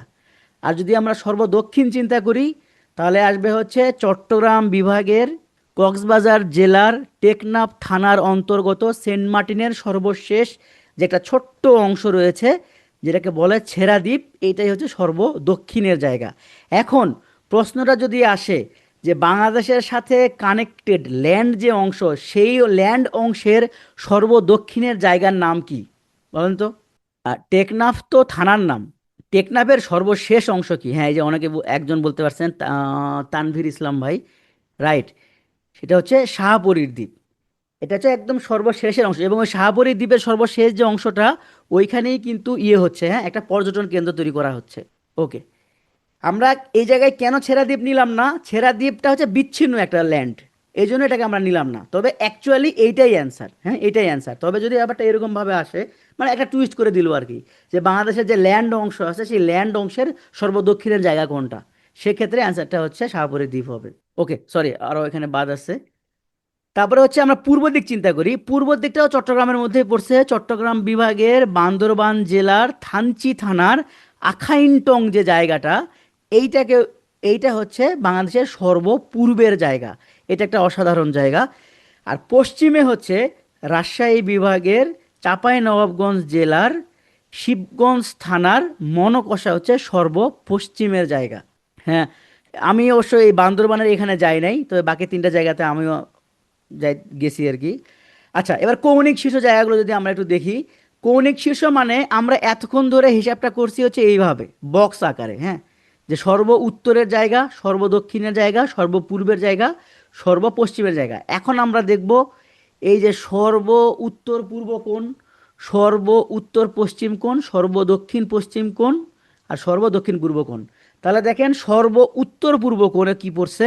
সিলেট জেলার জকিগঞ্জে, হ্যাঁ, এটা সর্ব উত্তর পূর্বে। আর উত্তর পশ্চিমে পড়ছে পঞ্চগড়ের তেঁতুলিয়া, দক্ষিণ পূর্বতে পড়ছে কক্সবাজারের টেকনাফ, আর দক্ষিণ পশ্চিমে পড়ছে সাতক্ষীরার শ্যামনগর। তো আপনারা খেয়াল করে দেখেন এই তিনটা কিন্তু মোটামুটি সেমই আছে, শুধুমাত্র এই দক্ষিণ পশ্চিমের হচ্ছে সাতক্ষীরার শ্যামনগরটা নতুন করে এখানে অ্যাড হয়ে গেছে। আচ্ছা, সেভেন সিস্টার আমরা একটু এখানে দেখবো, যেহেতু বাংলাদেশের সাথে একদমই কানেক্টেড একটা ল্যান্ডের জায়গা, সো এইটা ভৌগোলিক দিক থেকে আমাদের একটু জেনে রাখা দরকার। সেভেন সিস্টারের মধ্যে বাংলাদেশের সাথে কানেক্টেড জেলা হচ্ছে, সরি, রাজ্য হচ্ছে 4টা। কি কি? এই যে ধরেন আসাম, এখানে আমরা দেখি 1 হচ্ছে আসাম, 2 হচ্ছে মেঘালয়, 3 হচ্ছে ত্রিপুরা এবং 4 হচ্ছে মিজোরাম। এই 4টা হচ্ছে বাংলাদেশের সাথে সীমান্ত শেয়ার করতেছে। তাহলে সীমান্ত শেয়ার করতেছে না কে কে? দেখেন এই যে মণিপুর, নাগাল্যান্ড এবং অরুণাচল প্রদেশ এই তিনটা ল্যান্ড শেয়ার করতেছে না। তাহলে আমরা যে সেভেন সিস্টার পাইলাম, এই সেভেন সিস্টার হচ্ছে মোট সাতটা ভৌগোলিক এলাকা জুড়ে হইল, এবং এই সাতটার মধ্যে চারটা হচ্ছে বাংলাদেশের সঙ্গে ল্যান্ড শেয়ার করতেছে। কি কি? আসাম, মেঘালয়, ত্রিপুরা এবং মিজোরাম। আর যে তিনটা শেয়ার করতেছে না সেটা হচ্ছে নাগাল্যান্ড, মণিপুর এবং অরুণাচল প্রদেশ। প্রশ্নটা তাহলে কীভাবে আসতে পারে? প্রশ্ন কিন্তু যে কোনোভাবে আসতে পারে। প্রশ্ন আসতে পারে যে সেভেন সিস্টারের কোন রাজ্যটি বাংলাদেশের সঙ্গে সীমানা শেয়ার করে না। এক্ষেত্রে আপনার এই যে মেঘালয়, ত্রিপুরা, আসাম সাথে দিয়ে দিল হচ্ছে নাগাল্যান্ড, সেক্ষেত্রে অ্যান্সার হবে নাগাল্যান্ড। আবার উল্টা করেও আসতে পারে যে কোনটি শেয়ার করে। এখন আমি আপনাদের একটা প্রশ্ন করি, আপনারা যারা হচ্ছে ম্যাপ আগে থেকে একটু স্টাডি করেন, তারা আমাকে একটু বলেন, এই যে জায়গাটা, এই যে জায়গাটা, এই জায়গাটার নাম কি? আচ্ছা, এটাও এটা হচ্ছে নাইস টু নো। এটা মানে মুখস্থ রাখতে হবে না। হ্যাঁ, ওই জায়গার নাম হচ্ছে ভুটান। তা চলুন আমরা যেটুকু দেখলাম এটা আবার একবার রিক্যাপ করে আসি, কারণ এখান থেকে একটা প্রশ্ন আসার সম্ভাবনা আছে। ওকে, তাহলে আমরা বাংলাদেশে আমরা কি পাচ্ছি, যে বাংলাদেশের অবস্থানটা হচ্ছে উত্তর পূর্ব দিকে। বাংলাদেশের অবস্থানটা কোথায়? নর্দার্ন হেমিস্ফিয়ারের ইস্ট অংশে বা উত্তর পূর্ব দিকে। তাহলে বাংলাদেশে যখন আমরা লঙ্গিটিউড হিসাব করব তখন পুরোটাই আসবে আমাদের ইস্ট ফেজে, এবং আমরা যখন ল্যাটিটিউড হিসাব করবো তখন আসবে হচ্ছে উত্তর ফেজে। তাহলে সেটা আমরা কি কি পাচ্ছি দেখেন, বাংলাদেশ 20 ডিগ্রি 34 মিনিট উত্তর অক্ষাংশ থেকে 26 ডিগ্রি 38 মিনিট উত্তর অক্ষরেখা বরাবর পর্যন্ত এই পুরো জায়গাটা জুড়ে হচ্ছে বাংলাদেশের অবস্থান। এবং দ্রাঘিমাংশ যদি আমরা চিন্তা করি তাহলে 88 ডিগ্রি 1 মিনিট পূর্ব থেকে 92 ডিগ্রি 41 মিনিট পূর্ব দিক পর্যন্ত এই পুরোটা হচ্ছে বাংলাদেশের দ্রাঘিমাংশ। এইটা কিন্তু মুখস্থ করতে হবে। আর যদি আপনারা একটু ভিজুয়ালাইজ করতে চান, আপনারা গুগল ম্যাপে সার্চ দিলে এটা পেয়ে যাবেন। আর বাংলাদেশের সীমানা যদি আমরা চিন্তা করি, বাংলাদেশের পশ্চিমে আছে পুরোটা পশ্চিমবঙ্গ, উত্তরে আছে পশ্চিমবঙ্গ, আসাম এবং মেঘালয়, পূর্বে আছে আসাম, ত্রিপুরা এবং মিজোরাম, এর পাশাপাশি মায়ানমারের চীন এবং রাখাইন স্টেট। আর বাংলাদেশের দক্ষিণে আছে বঙ্গোপসাগর এবং মায়ানমারের রাখাইন স্টেট। বাংলাদেশের যদি আমরা সীমারেখা দেখি, মোট সীমারেখা হচ্ছে 5138 কিলোমিটার, যার মধ্যে স্থলভাগ হচ্ছে 4427 কিলোমিটার, আর জলভাগ হচ্ছে 711 কিলোমিটার। স্থলভাগ আবার দুই ভাগে বিভক্ত, যেহেতু দুইটা দেশ। ভারতের সঙ্গে সীমান্ত রেখা ইউজ করে হচ্ছে 4156 কিলোমিটার, আর মায়ানমারের সাথে শেয়ার করে হচ্ছে 271 কিলোমিটার। আচ্ছা, আমরা যদি একটু সমুদ্র সীমা চিন্তা করি তাহলে আমরা জানি যে রাজনৈতিক সমুদ্র সীমা হচ্ছে 12 নটিক্যাল মাইল, অর্থনৈতিক সমুদ্র সীমা হচ্ছে 200 নটিক্যাল মাইল, মহীসোপান হচ্ছে 354 নটিক্যাল মাইল।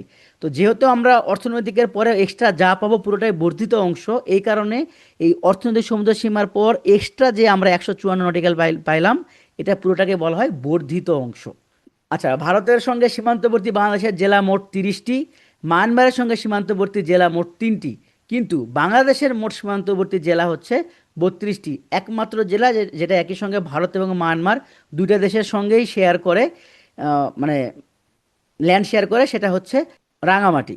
ওকে, সীমান্তবর্তী বিভাগ হচ্ছে বাংলাদেশের মোট বিভাগ 8টি। এই 8টি বিভাগের মধ্যে 6টি বিভাগই হচ্ছে ল্যান্ড সীমান্তবর্তী হচ্ছে বিভাগ। শুধুমাত্র বরিশাল এবং ঢাকা হচ্ছে কোনো ল্যান্ড শেয়ার করে না, তবে বরিশাল আবার সমুদ্রের সাথে কানেক্টেড। সীমান্তবর্তী রাজ্য বাংলাদেশের সঙ্গে ভারতের সীমান্তবর্তী রাজ্য মোট 5টি: পশ্চিমবঙ্গ, আসাম, মেঘালয়, ত্রিপুরা এবং মিজোরাম। আর মায়ানমারের সঙ্গে সীমান্তবর্তী রাজ্য হচ্ছে 2টা, একটা হচ্ছে রাখাইন, একটা হচ্ছে চীন। এছাড়াও আমরা দেখছি বাংলাদেশের, আচ্ছা এটা কিন্তু লাগবে, হ্যাঁ এটা একটু ইম্পর্টেন্ট, এটা লাগবে, এই স্লাইডটা আপনারা পড়বেন। বাংলাদেশের একদম উত্তরের জায়গাটার নাম হচ্ছে তেঁতুলিয়ার বাংলাবান্ধা, সর্বদক্ষিণের জায়গাটার নাম হচ্ছে টেকনাফের ছেড়াদ্বীপ, সর্বপূর্বের জায়গাটির নাম হচ্ছে থানচির আখাইনটং, এবং সর্বপশ্চিমের জায়গাটির নাম হচ্ছে শিবগঞ্জের মনকষা। এই কৌণিক এই জায়গাটা আপনারা স্কিপ করেন, এটা দরকার নেই। সেভেন সিস্টারের মোট রাজ্য হচ্ছে ভারতের 7টি, যার মধ্যে 4টা অঙ্গরাজ্য বাংলাদেশের সঙ্গে সীমান্ত শেয়ার করে। আর যে 3টা সীমান্ত শেয়ার করে না সেগুলো হচ্ছে অরুণাচল, নাগাল্যান্ড এবং মণিপুর। আচ্ছা, আমার নিজেরও মনে নাই, চলেন আপনাদের সঙ্গে একটু ব্রেন স্টর্মিং করি। না, ইকোনমিক তো 12 + 200 না, ইকোনমিক টোটাল 200, মানে রাজনৈতিকের 12 প্লাস 188 হচ্ছে আরও এক্সট্রা, এই টোটাল মিলে 200। ওকে, চলেন একটু ব্রেন স্টর্মিং করি। মণিপুরের রাজধানীর নাম কি বলেন তো দ্রুত? ইম্ফল। ইম্ফল, হ্যাঁ, যাইনি কখনো, প্রচুর ভিডিও দেখছি, অসাধারণ একটা জায়গা। মানে কি যেন বলে ওটাকে, ল্যান্ডস্কেপ ভিউ যেটা বলে, ল্যান্ডস্কেপ ভিউয়ের জন্য এই ইম্ফল জায়গাটা অসাধারণ। আচ্ছা, নাগাল্যান্ডের রাজধানীর নাম কি? কোহিমা। রাইট, কোহিমা। আর অরুণাচলের রাজধানীর নাম কি? ইটানগর। আর গুগল দেখে বের করছেন কে কে বলেন তো? না, সেভেন সিস্টার এগুলো লাগবে না, তবে যেহেতু ইদানিং ভারতকে নিয়ে অনেক কথা হয়, হট টপিকের মধ্যে চলে আসে প্রায় প্রায়, সে হিসাবে আসতেও পারে। এটা হচ্ছে ইটানগর। মানে যদি মনে থাকে ভালো, এটা জোর করে এইটা আপনাদের মুখস্থ করতে হবে না, আসার মানে অতখানি ইম্পর্টেন্ট এটা না। ওকে, বাংলাদেশের সমুদ্র বিজয়, এটা আপনাদের আন্তর্জাতিক একবার পড়ানোর কথা, তারপর আমরা এখানে আরেকবার একটু দেখব। চলেন দেখি। বাংলাদেশের সমুদ্র সীমা কোন কোন দেশের সাথে আছে? আছে হচ্ছে ভারত এবং মায়ানমারের সাথে। তো সমুদ্র সীমাটা আমরা যেহেতু আম, সামরিক দিক থেকে বা নৌবাহিনীর দিক থেকে বা ওভারঅল সার্বিক দিক থেকে আমাদের শক্তি কিন্তু কম্পারেটিভলি ভারত এবং মায়ানমারের সাথে কম্পারেটিভলি কিন্তু কম। আচ্ছা, মায়ানমারের সাথে কেন কম? মায়ানমারের সাথে কম একটা বড় কারণ হচ্ছে মায়ানমারের একজন গুরু আছে, যে মায়ানমারকে প্রচুর পরিমাণে গিফট পাঠায়। বলতে পারবেন কারা?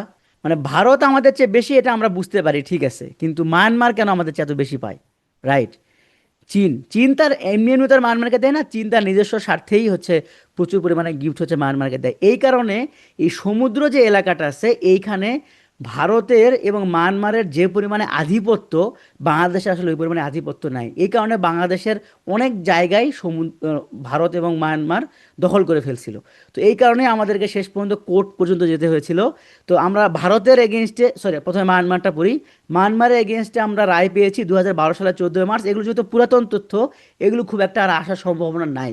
হ্যাঁ, তবে আসতে পারে কি রিলেটেড প্রশ্ন কীরকম।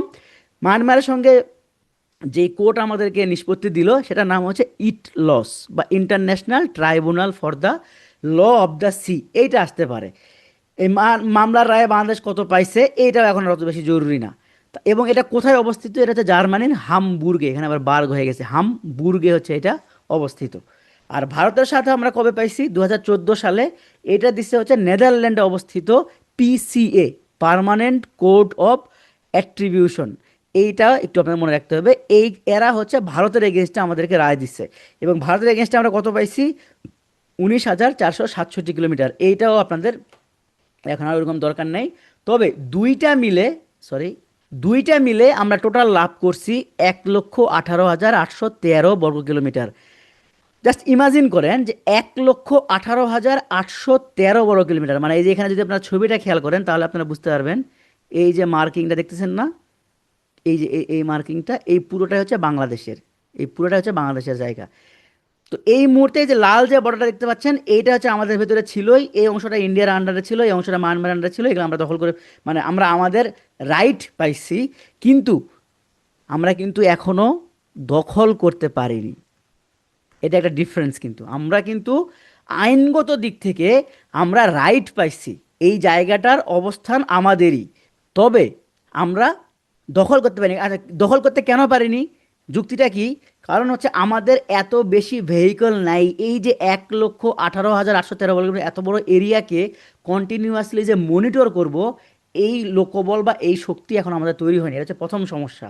দ্বিতীয় সমস্যা, ধরুন আমরা যদি মাছ ধরতে চাই, আমাদের যে মাছ ধরার যে আহ, যেই শিপ বা যেই ট্রলারগুলো, আপনারা যারা কক্সবাজার গেছেন নিশ্চয়ই দেখছেন, এখনও সেই ছয়ালা ছোট ছোট ট্রলার।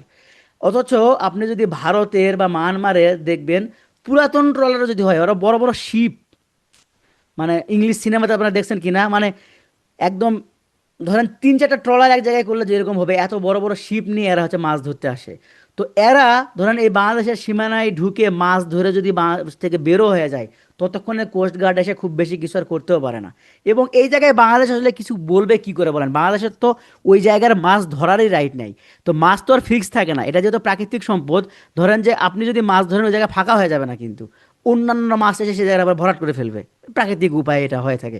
তো যেহেতু আমাদের সেই লিমিটেশনটা আছে, আমরা রাইট পাইলেও আমরা এটাকে এখনো পর্যন্ত ইউটিলাইজ করতে পারতেছি না। আর এই কারণেই আমরা অলওয়েজই বারবার একটা কথায় ঘুরে ফিরে বলি, সেটা হচ্ছে ওই এন্টারটেনমেন্টের মতো আপনি প্রিলি পড়েন, রিটেন পড়েন, যেখানেই যাবেন ঘুরে ফিরে দেখবেন blue economy, blue economy, blue economy বলে প্রচুর কথা শুনতে পারবেন।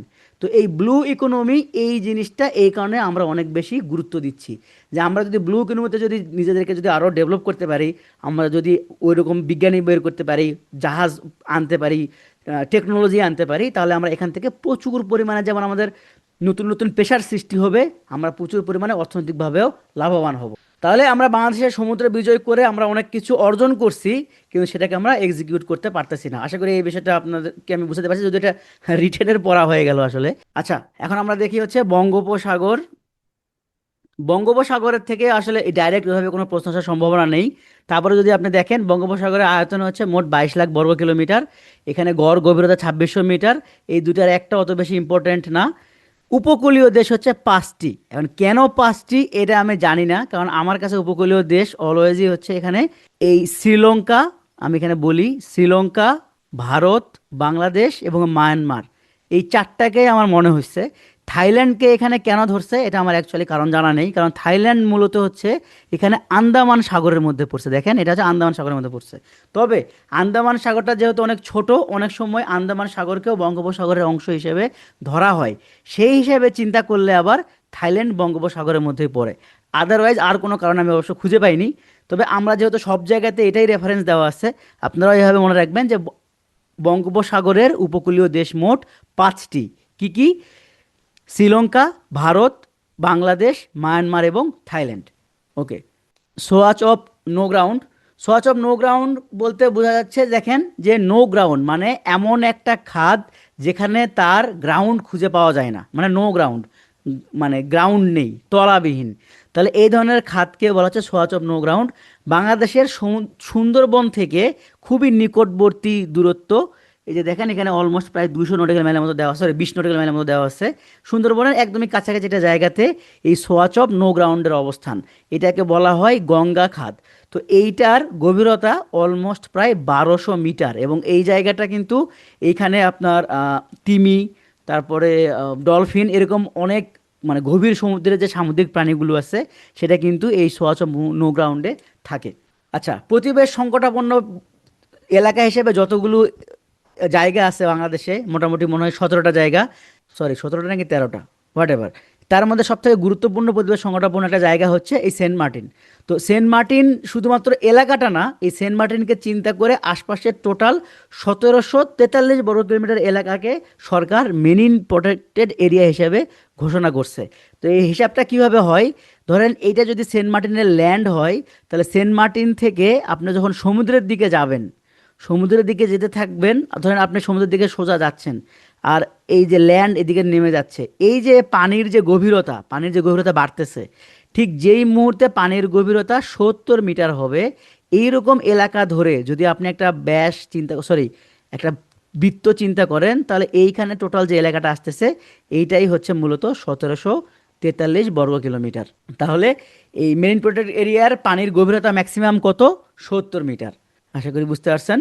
আচ্ছা, 90 ইস্ট 3 এইটা এখন গুরুত্বপূর্ণ না, এটা বঙ্গোপসাগরের একদম নিচের দিকে ভারতীয় মহাসাগরে এটা মূলত অবস্থিত। এটা এক ধরনের শৈলশিরা, আমরা যখন শৈলশিরা পড়বো তখন এটা বুঝবো। যেহেতু বঙ্গোপসাগর নিয়ে পড়তেছি তাই এখানে এই তথ্যটা রাখা হয়েছে যে 90 ইস্ট 3 এইটা ভৌগোলিক দিক থেকে একটা গুরুত্বপূর্ণ জায়গা। এবং এই 90 ইস্ট 3 এবং বাংলাদেশের মাঝ বরাবর যেহেতু হচ্ছে 90 ডিগ্রি দ্রাঘিমা রেখা চলে গেছে, এইটা একদমই একই রেখা বরাবর আছে, পরীক্ষা আসার সম্ভাবনা একদমই নাই। চলেন একটু কুইকলি রিক্যাপ দেখে আসি। রিক্যাপে এখানে অবশ্য সেরকম কিছু নাই। সমুদ্র বিজয়, বাংলাদেশ সহায়তা সমুদ্র বিজয় হচ্ছে দুইটা দেশের মাধ্যমে পাইছি, একটা ভারত একটা মায়ানমার। ভারতের কাছ থেকে পাইছি, সরি মায়ানমারের কাছ থেকে পাইছি হচ্ছে আমরা জার্মানির হামবুর্গে ইটলসের মাধ্যমে। আর আচ্ছা, এখানে অনেকে বলছেন এটা আরবিট্রেশন হবে, হ্যাঁ এটা ভুল হয়ে গেছে, এটা আরবিট্রেশন হবে, পিসিএ। এটা হচ্ছে আমরা ভারতের কাছ থেকে পাইছি। টোটাল পেয়েছি আমরা 1,18,813 বর্গ কিলোমিটার। এই তো মোটামুটি। এরপর আমরা চলে আসছি যে জিআই পণ্য। জিআই পণ্য নিয়ে রিসেন্টলি যেহেতু প্রচুর কথা হচ্ছে, এইখান থেকে আমাদের একটা প্রশ্ন হয়তো আসতেও পারে। তো জিআই পণ্য এইটা কারা দেয়, মানে এই জিআই পণ্যর স্বীকৃতিটা কারা দেয়? আমাকে একটু কুইকলি বলেন তো, যে জিআই পণ্যের স্বীকৃতিটা কারা দেয়? এই আমার ম্যাপ আঁকানো নিয়ে মজা নিলেন এইভাবে, হ্যাঁ, বুঝতে পারতেছেন কিনা এটা হচ্ছে বিষয়। খারাপ হোক, সমস্যা কি? আচ্ছা, গ্রুপ দুইটা হয়ে গেছে দেখেন, একটা বলছে উইপো, এক গ্রুপ বলছে ডিপিডিটি। কাকে জয়যুক্ত করা যাবে তাহলে? হ্যাঁ, সুন্দর কথা, এইটা হচ্ছে বিষয়। জিআই পণ্যকে, কোনটাকে জিআই পণ্য হিসাবে স্বীকৃতি দিতে পারে, এই জিনিসটা মূলত হচ্ছে বাংলাদেশ সরকার করে, বা যেটাকে আমরা ডিপিডিটি বলতেছি। এই ডিপিডিটি যে সিদ্ধান্ত নেয় যে বাংলাদেশের কোন কোন পণ্যটা জিআই পণ্য হিসাবে স্বীকৃতি পাওয়ার যোগ্যতা রাখে। এবং এই যোগ্যতাটা তারা কীভাবে নির্ধারণ করে? এই ডিপিডিটি প্রত্যেকটা জেলার, যে জেলার প্রশাসক আছে, বা সোজা কথা হচ্ছে জেলাতে হচ্ছে এই তথ্যটা পাঠায়। প্রত্যেকটা জেলার যেই জিআই পণ্য আছে, সেই জিআই পণ্যকে সেই ডিপিডিটিতে হচ্ছে প্রস্তাব করতে বলে, যে যেন হচ্ছে কোনটা কোনটা তাদের ভৌগোলিক নির্দেশক পণ্য আছে তারা যেন তুলে ধরে। তারপরে ডিপিডিটি সেটাকে স্বীকৃতি দেয়। এবং ডিপিডিটি স্বীকৃতি দিলে এই যে স্বীকৃতির যে পেপারটা আছে, এই পেপারটা তারা হচ্ছে আন্তর্জাতিক স্বীকৃতির জন্য উইপোতে পাঠায়। এখন যারা অলরেডি এই বিষয়টা জানেন, তাহলে আমাকে একটু কুইকলি বলেন যে এই যে আমরা ডিপিডিটি থেকে সরাসরি বাংলাদেশ সরকার তো চাইলেই বলে দিতে পারে যে এইটা আমাদের জিআই পণ্য, ডিক্লেয়ার করে দিলাম, আমি জিআই ডিক্লারেশন দিয়ে দিলাম। আমার উইপো থেকে কেন কনফার্মেশন লাগবে? হ্যাঁ, ইসরাত জাহান আপু বলছে অন্য দেশেও থাকতে পারে। সুন্দর কথা। ইন্ডিয়া তো রসগোল্লার সাথে সাথে টাঙ্গাইলের শাড়িও নিয়ে চলে গেছিল ভাই। হ্যাঁ, অন্য কেউ ঝামেলা না করতে পারে। দারুণ কথা। তানভীর ভাই বলছেন জিআই টু ইন্টারন্যাশনাল কনসার্নের জন্য। হ্যাঁ, এটা একটা সুন্দর পয়েন্ট। এটা মেইনলি হচ্ছে আন্তর্জাতিক স্বীকৃতি পাওয়ার জন্য, এটা হচ্ছে মূল বিষয়। থ্যাংক ইউ সো মাচ, আপনারা সকলেই সঠিক কথাই বলছেন। মেইন বিষয়টা হচ্ছে আন্তর্জাতিক স্বীকৃতি পাওয়ার জন্য। কারণ আমার দেশের যেটা প্রোডাক্ট, সেটা যদি অন্য কোনো দেশ যদি ওটা যদি নিজের দেশের নাম হিসেবে চালাতে চায়, তাহলে সেটা পারবে না। তার জন্য তাকে কিন্তু একটা, আচ্ছা তাহলে উইপো যখন আমাকে স্বীকৃতি দিয়ে দিবে যে এইটা হচ্ছে বাংলাদেশের, এই এই প্রোডাক্টটা একমাত্র বাংলাদেশেরই স্বীকৃত পণ্য, সেক্ষেত্রে অন্য কোনো দেশ এটাকে আর ক্লেম করতে পারবে না। এবং সেই ফলে কি হবে, যে অন্য কোনো দেশ যদি এই প্রোডাক্টটা উৎপন্ন করতে চায়, তাহলে বাংলাদেশ সরকারের কাছ থেকে স্বীকৃতি নিতে হবে। এই যে স্বীকৃতি নেওয়ার যে প্রসেসটা, এইটাকেই বলা হচ্ছে মানে এই এই উইপো হচ্ছে এই স্বীকৃতিটা দেয়। এই কারণে মূলত আমাদের উইপোর কাছ থেকে এই সিদ্ধান্তটা নিতে হয়। না, উইপোর, উইপো আন্তর্জাতিক সংস্থা হিসেবে থাকবে কেন? আমাদের দেশে যেটা নাইমুল ভাই, আমাদের দেশে যেটা কি হয়, আমাদের দেশ থেকে এই ডিপিডিটি এ হচ্ছে উইপো বরাবর হচ্ছে দরখাস্ত দেয়, অ্যাপ্লিকেশন করে, এবং উইপো এটাকে মানে বিচার বিশ্লেষণ করে ফাইনালি এটাকে স্বীকৃতি দেয়। ওকে, এখন সব থেকে বাজে যে প্রশ্নটা, সেটা হচ্ছে বাংলাদেশের জিআই পণ্য কয়টি? দেখেন, বাংলাদেশের জিআই পণ্য 55টি, 56টি, 59টি, 61, 62 এরকম বিভিন্ন তথ্য আছে। তাহলে আপনি কোনটা দিবেন? বাংলাদেশের জিআই পণ্য নিয়ে এ ধরনের কোনো স্পেসিফিক কোনো তথ্য আসলে নাই। এটা আমি এখানে রাখছি এই কারণে, আপনারা যদি জিআই জার্নাল চিন্তা করেন, তাহলে জিআই জার্নাল অনুযায়ী বাংলাদেশের জিআই পণ্য হচ্ছে 62টি। কিন্তু আপনারা এটা পড়বেন না, কারণ হচ্ছে এটা পরীক্ষায় আসবেও না। খুব সিম্পল কথা। কারণ আপনারা পড়তে পড়তে এটা হয়তো 63 হয়ে যেতে পারে। হ্যাঁ, পড়তে পড়তেই। তাহলে আপনাদের জন্য লাগবে কি? আপনার জন্য লাগবে হচ্ছে স্বীকৃত কিছু পণ্যর নাম, যাতে করে ইনস্ট্যান্টলি আসলে আপনারা বলতে পারেন। যেমন রিসেন্টলি স্বীকৃতি পেয়েছে এরকম জিআই পণ্যর নাম কোনটি?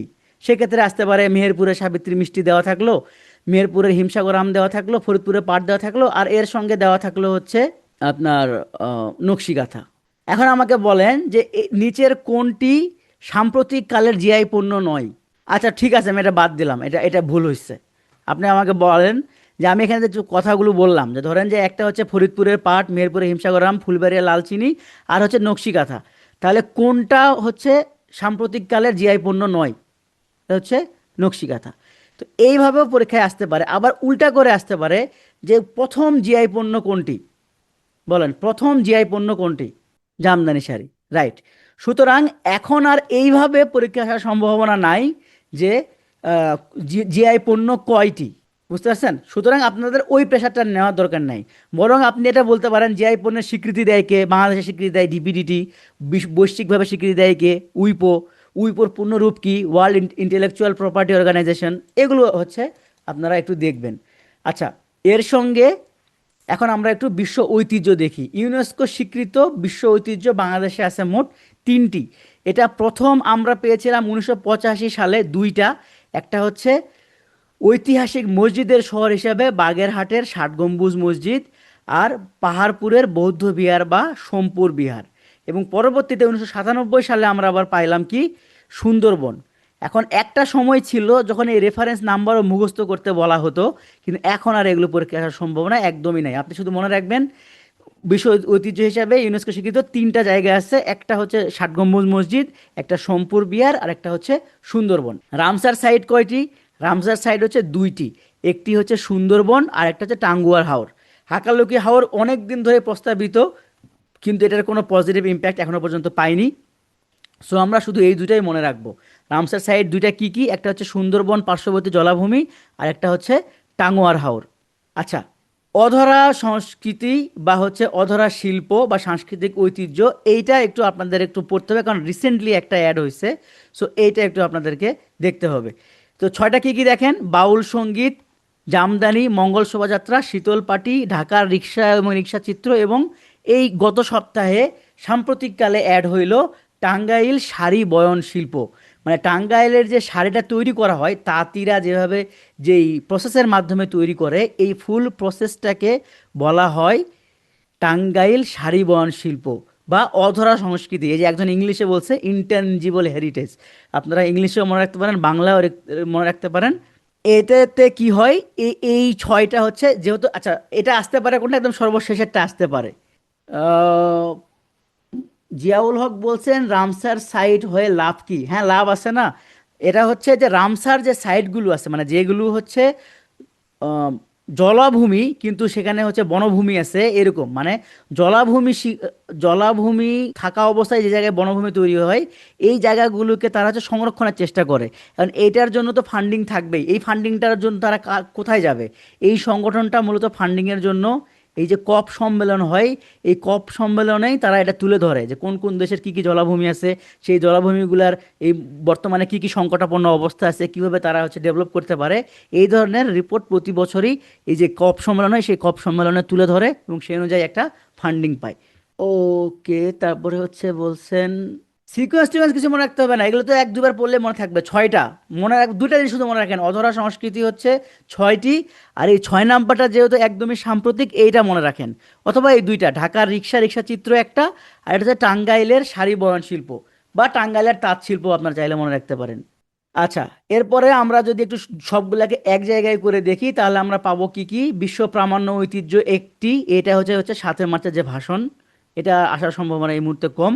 তারপরে রামসার সাইট হচ্ছে দুইটা, একটা হচ্ছে সুন্দরবন আর একটা হচ্ছে, বলেন একটা সুন্দরবন আর একটা কি? টাঙ্গুয়ার হাওর। বিশ্ব ঐতিহ্যগুলো কি কি? কুইকলি বলেন তো, বিশ্ব ঐতিহ্যগুলো কি কি?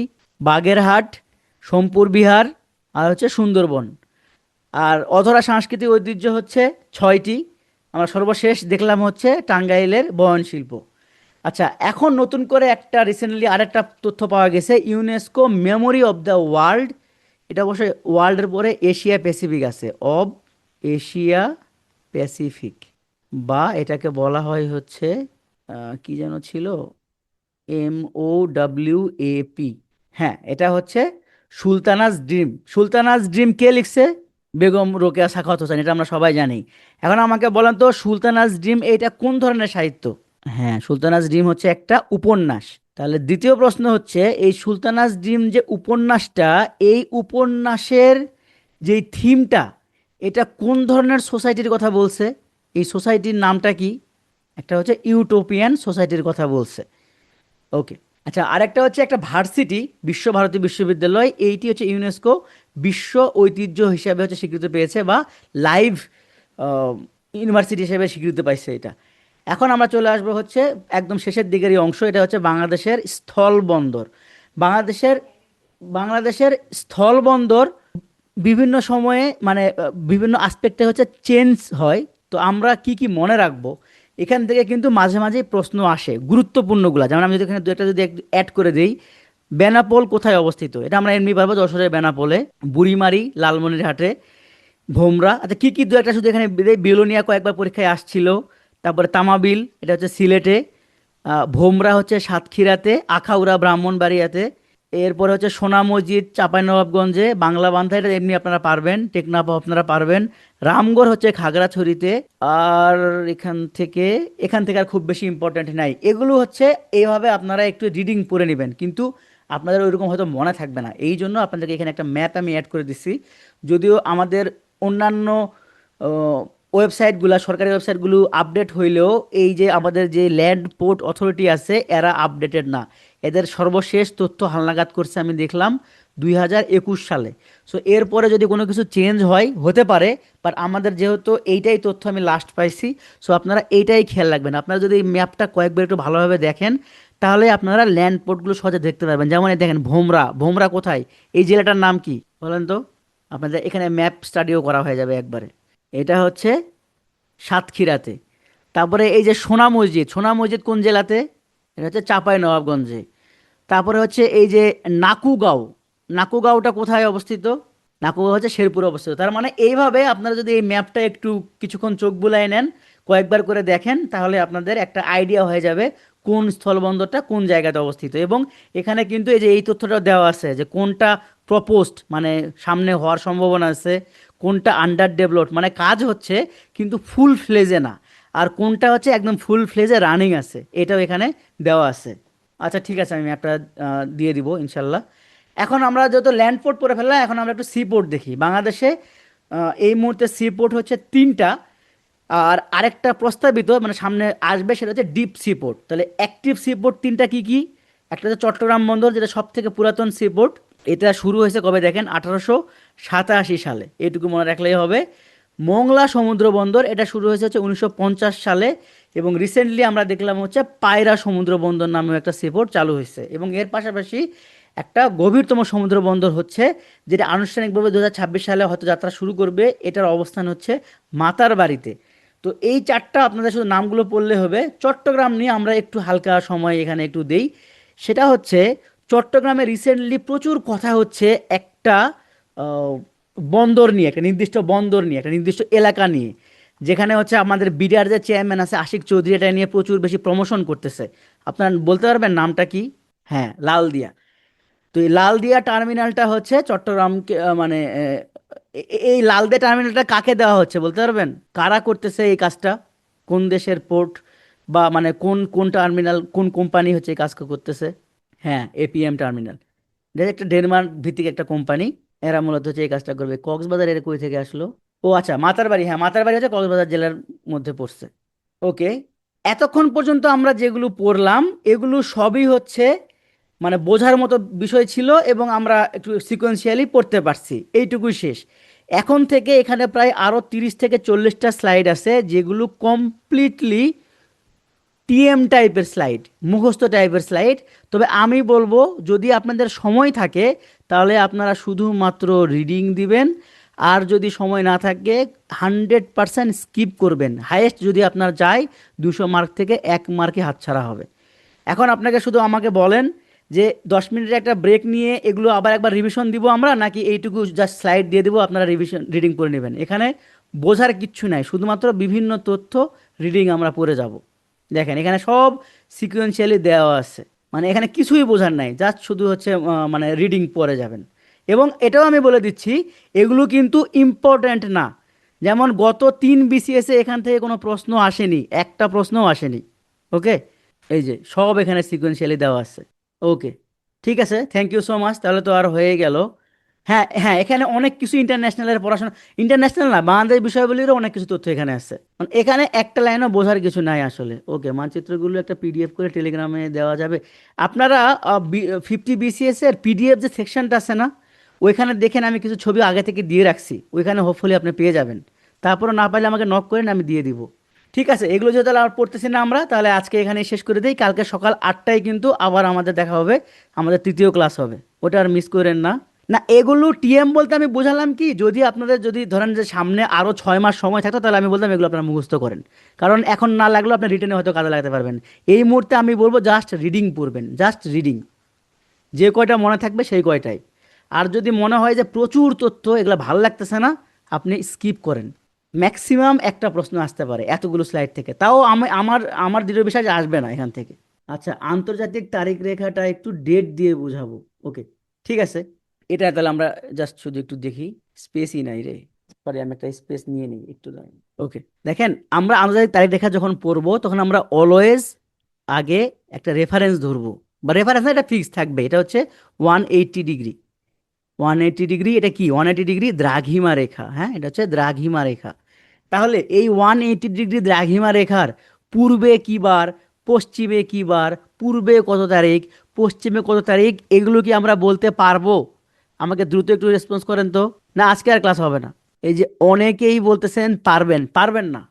আমরা শুধুমাত্র রুলস জানি। রুলস, আমরা রুলসটা কি জানি? আমরা জানি 180 ডিগ্রি থেকে যদি আমরা পূর্ব দিকে যাই তাহলে ডে মাইনাস হয় বা কমে যায় একদিন, একদিন। আর যদি আমরা পশ্চিমে যাই তাহলে ডে প্লাস হয় বা হচ্ছে একদিন যুক্ত হয়। এই যে কথাটা আমি বললাম এটা তো একটা সূত্র, কিন্তু এইটা দেখেই কি আমি বলে দিতে পারবো অ্যান্সার? আমি তো পারবো না। আমার অ্যান্সার পাইতে হলে কি লাগবে? আমার যদি অ্যান্সার পাইতে হয় তাহলে অবশ্যই আমার একটা তথ্য দিতে হবে, একটা একটা রেফারেন্স দিয়ে দিতে হবে। সেটা কি হতে পারে? যেমন আপনাকে বলতে পারে 180 ডিগ্রির পূর্বে, পূর্বে যদি রবিবার হয় তাহলে পশ্চিমে কি বার হবে? এবার বলেন। এবার আমরা পারবো, কারণ আমাদেরকে প্রশ্ন দেওয়া আছে, আমরা রেফারেন্সও জানি। এখন আমরা অ্যান্সার করতে পারবো। তাহলে 180 ডিগ্রির পূর্বে যদি রবিবার হয় তাহলে পশ্চিমে অবশ্যই একদিন প্লাস হবে। তাহলে রবিবার প্লাস, মানে অ্যান্সারটা হবে এরকম, রবিবার প্লাস একদিন, তার মানে হবে হচ্ছে সোমবার। আবার ধরেন আপনাকে বলা হইলো 180 ডিগ্রির পশ্চিম দিকে এখন 31 জানুয়ারি, তাহলে পূর্ব দিকে কি বার, কত তারিখ হবে? এই যে সুমন আহমেদ ভুল করছেন। দেখেন, আমি যখন আন্তর্জাতিক তারিখ রেখা থেকে পূর্ব দিকে যাব বা ডান দিকে যাব তখন আমাকে একদিন মাইনাস করতে হবে। হ্যাঁ, আপনি 1 ফেব্রুয়ারি হয়তো এক্সাইটমেন্টে লিখে ফেলছেন, আমাদেরকে মাইনাস করতে, তাহলে 31 জানুয়ারি যদি হয় একদিন মাইনাস করলে এটা হয়ে যাবে হচ্ছে 30 জানুয়ারি। এবার বলেন, আবার কি বলতে হবে নাকি বুঝছেন? না না, রাশিয়া এবং আমেরিকা তো কমপ্লিটলি ডিফারেন্ট। রাশিয়া হচ্ছে 180 ডিগ্রির, আচ্ছা আপনারাই বলেন, অনেকে আছেন তো এখানে, রাশিয়া 180 ডিগ্রির কোন দিকে পড়ছে? রাশিয়া 180 ডিগ্রির বামে পড়ছে বা পশ্চিমে পড়ছে। আর ইউএসএ 180 ডিগ্রি কবে, কোথায় পড়ছে? ইউএসএ, ইউএসএ ডানে পড়ছে বা পূর্বে পড়ছে। তাহলে রাশিয়াতে যেই তারিখ হবে ইউএসএ তে তো সেই তারিখ হবে না। ইউএসএ অলওয়েজই একদিন ল্যাগ করবে, অলওয়েজই একদিন পিছিয়ে থাকবে। ওকে, যারা আরেকবার বলতেছেন আরো একবার আমি এখানে বলে দেই। আমাদের দেশ তো রাশিয়ার বরাবরই আছে, আমাদের দেশ কেন আলাদা হবে? আবার সেমই হবে। আমরা কোথায় আছি 180 ডিগ্রি থেকে? আমরা 180 ডিগ্রি থেকে কোন দিকে আছি বলেন? বামে আছি, রাইট, মানে পশ্চিমে আছি। তার মানে আমরা প্লাসে আছি। আমরা জানি 180 ডিগ্রি থেকে ডান দিকে গেলে একদিন কমে, আর বামে গেলে একদিন বাড়ে। এখন যারা বলতেছিলেন আরেকবার, সেখানে আমি বলি, যারা বলতেছেন মানে আরেকবার তাদেরকে আমি বলি, যদি বামে বুধবার হয় তাহলে 180 ডিগ্রির ডানে কি বার হবে? মঙ্গলবার হবে, কারণ একদিন কমে যাবে, একদিন কমে যাবে, কমে গেলে মঙ্গলবার হবে। আবার যদি এমন হয় যে আমার এই পাশে হচ্ছে এই মুহূর্তে 1 ফেব্রুয়ারি, তাহলে ডান দিকে কি বার হবে? সরি, ডান দিকে তারিখ কত হবে? রাইট, 31 জানুয়ারি। তার মানে অলওয়েজ আমি 180 ডিগ্রি থেকে ডান দিকে গেলে আমার যে রেফারেন্স দেওয়া থাকবে সেখান থেকে আমার এক কমে দিতে হবে। কিন্তু কোনো কারণে যদি রেফারেন্স না থাকে আমি এটা দিতে পারবো না। যদি প্রশ্ন এরকম আসে 180 ডিগ্রি থেকে পূর্ব দিকে গেলে কি হয়, হ্যাঁ আপনি এটা বলতে পারেন 180 ডিগ্রি থেকে পূর্ব দিকে গেলে একদিন কমে, এটুকু, এটুকু চাইলে আপনি বলতে পারেন, কিন্তু এটা হচ্ছে সূত্র। কিন্তু কোন দিন হবে এটা এক্স্যাক্টলি বলা যাবে না। আচ্ছা, যেই দেশ 180 ডিগ্রির মাঝে পড়ছে, 180 ডিগ্রির মাঝে কোনো দেশ পড়বে না, এই জন্যই তো এখানে এটা তো তাহলে আগের স্লাইড লাগবে। 180 ডিগ্রির মাঝে পড়ার মতো দেশ ছিল 3-4টা। হ্যাঁ, একটা হচ্ছে রাশিয়া, আম, এখানেই দেখায় না। জাপান কিভাবে 180 ডিগ্রি? জাপানের, জাপান মোস্ট প্রবাবলি হচ্ছে ওয়ান, জাপান কত হবে, 135 বা 155 এরকম ডিগ্রি হবে। চায়না তো কখনোই হবে না। দেখেন, রাশিয়ার একটা অংশ আছে, রাশিয়ার একটা অংশ পড়ছে, তারপরে কিরিবাতি নামে একটা জায়গা আছে এইটা পড়ছে, তারপরে ইন্দোনেশিয়ার একটা জায়গা আছে এইটা পড়ছে। তো এইগুলো সমস্যা সমাধান করার জন্যই মূলত আন্তর্জাতিক তারিখ রেখাটা কিন্তু স্ট্রেট সোজা না, যেখানে যেখানে বাঁকা হওয়া দরকার সেখানে সেখানে বাঁকা হয়ে এরকম হয়েছে। আপনারা যদি আন্তর্জাতিক তারিখ রেখার ছবিটা বের করেন তাহলে আপনারা দেখতে পারবেন। তার মানে কোনো দেশই আসলে আন্তর্জাতিক তারিখ রেখার মাঝখান দিয়ে যাওয়ার সম্ভাবনা নাই। এই স্লাইডে ম্যাপ তো নাই, সো এখানে আমরা দেখতে পারবো না। দ্রাঘিমা রেখাটা কি মূল মধ্য রেখা বরাবর হিসাব করা হয়? হ্যাঁ হ্যাঁ, মূল মধ্য রেখা নিজেও মূল নিরক্ষ রেখা না, নিরক্ষ রেখা তো ভাই এই বরাবর কাটে, আর দ্রাঘিমা রেখা অলওয়েজ হবে হচ্ছে এই বরাবর। এগুলো হচ্ছে দ্রাঘিমা রেখা সব, আর নিরক্ষ রেখা হচ্ছে এই বরাবর। আচ্ছা, একজন বলছে ডানে বা বামে কত দূর অবধি হিসাব করব। আপনি কত দূর অবধি হিসাব করতে চান? ম্যাক্সিমাম আপনি কত দূর যাইতে পারবেন নিজেই বলেন। ম্যাক্সিমাম কত দূর যাইতে পারবেন? আপনার সর্বোচ্চ পাওয়ারই তো 24 ঘন্টা, কারণ 24 ঘন্টা পর কি হয়ে যাবে, ডেট তো আবার চেঞ্জ হয়ে যাবে। সুতরাং আপনি যেই দিক দিয়েই আগান ওই ঘুরে ফিরে ওই জিনিসই হবে। মানে খুব সিম্পলি যদি আমি আপনাকে আহ, এখানে একটু দেখাই, ধরেন আপনি রাশিয়া থেকে শুরু করলেন, মানে রাশিয়াতে এখন যদি আপনার 1 জানুয়ারি 00 টাইম হয়, আপনি যত এদিকে ধীরে ধীরে আগাবেন কি হবে, 1 ঘন্টা 1 ঘন্টা করে বাড়বে, 2 ঘন্টা 2 ঘন্টা করে বাড়বে। এরপর আপনি 6 ঘন্টায় আসবেন, 6 ঘন্টা 6 ঘন্টা লাগবে না, 3 ঘন্টা পরে আপনি বাংলাদেশ পেয়ে যাবেন।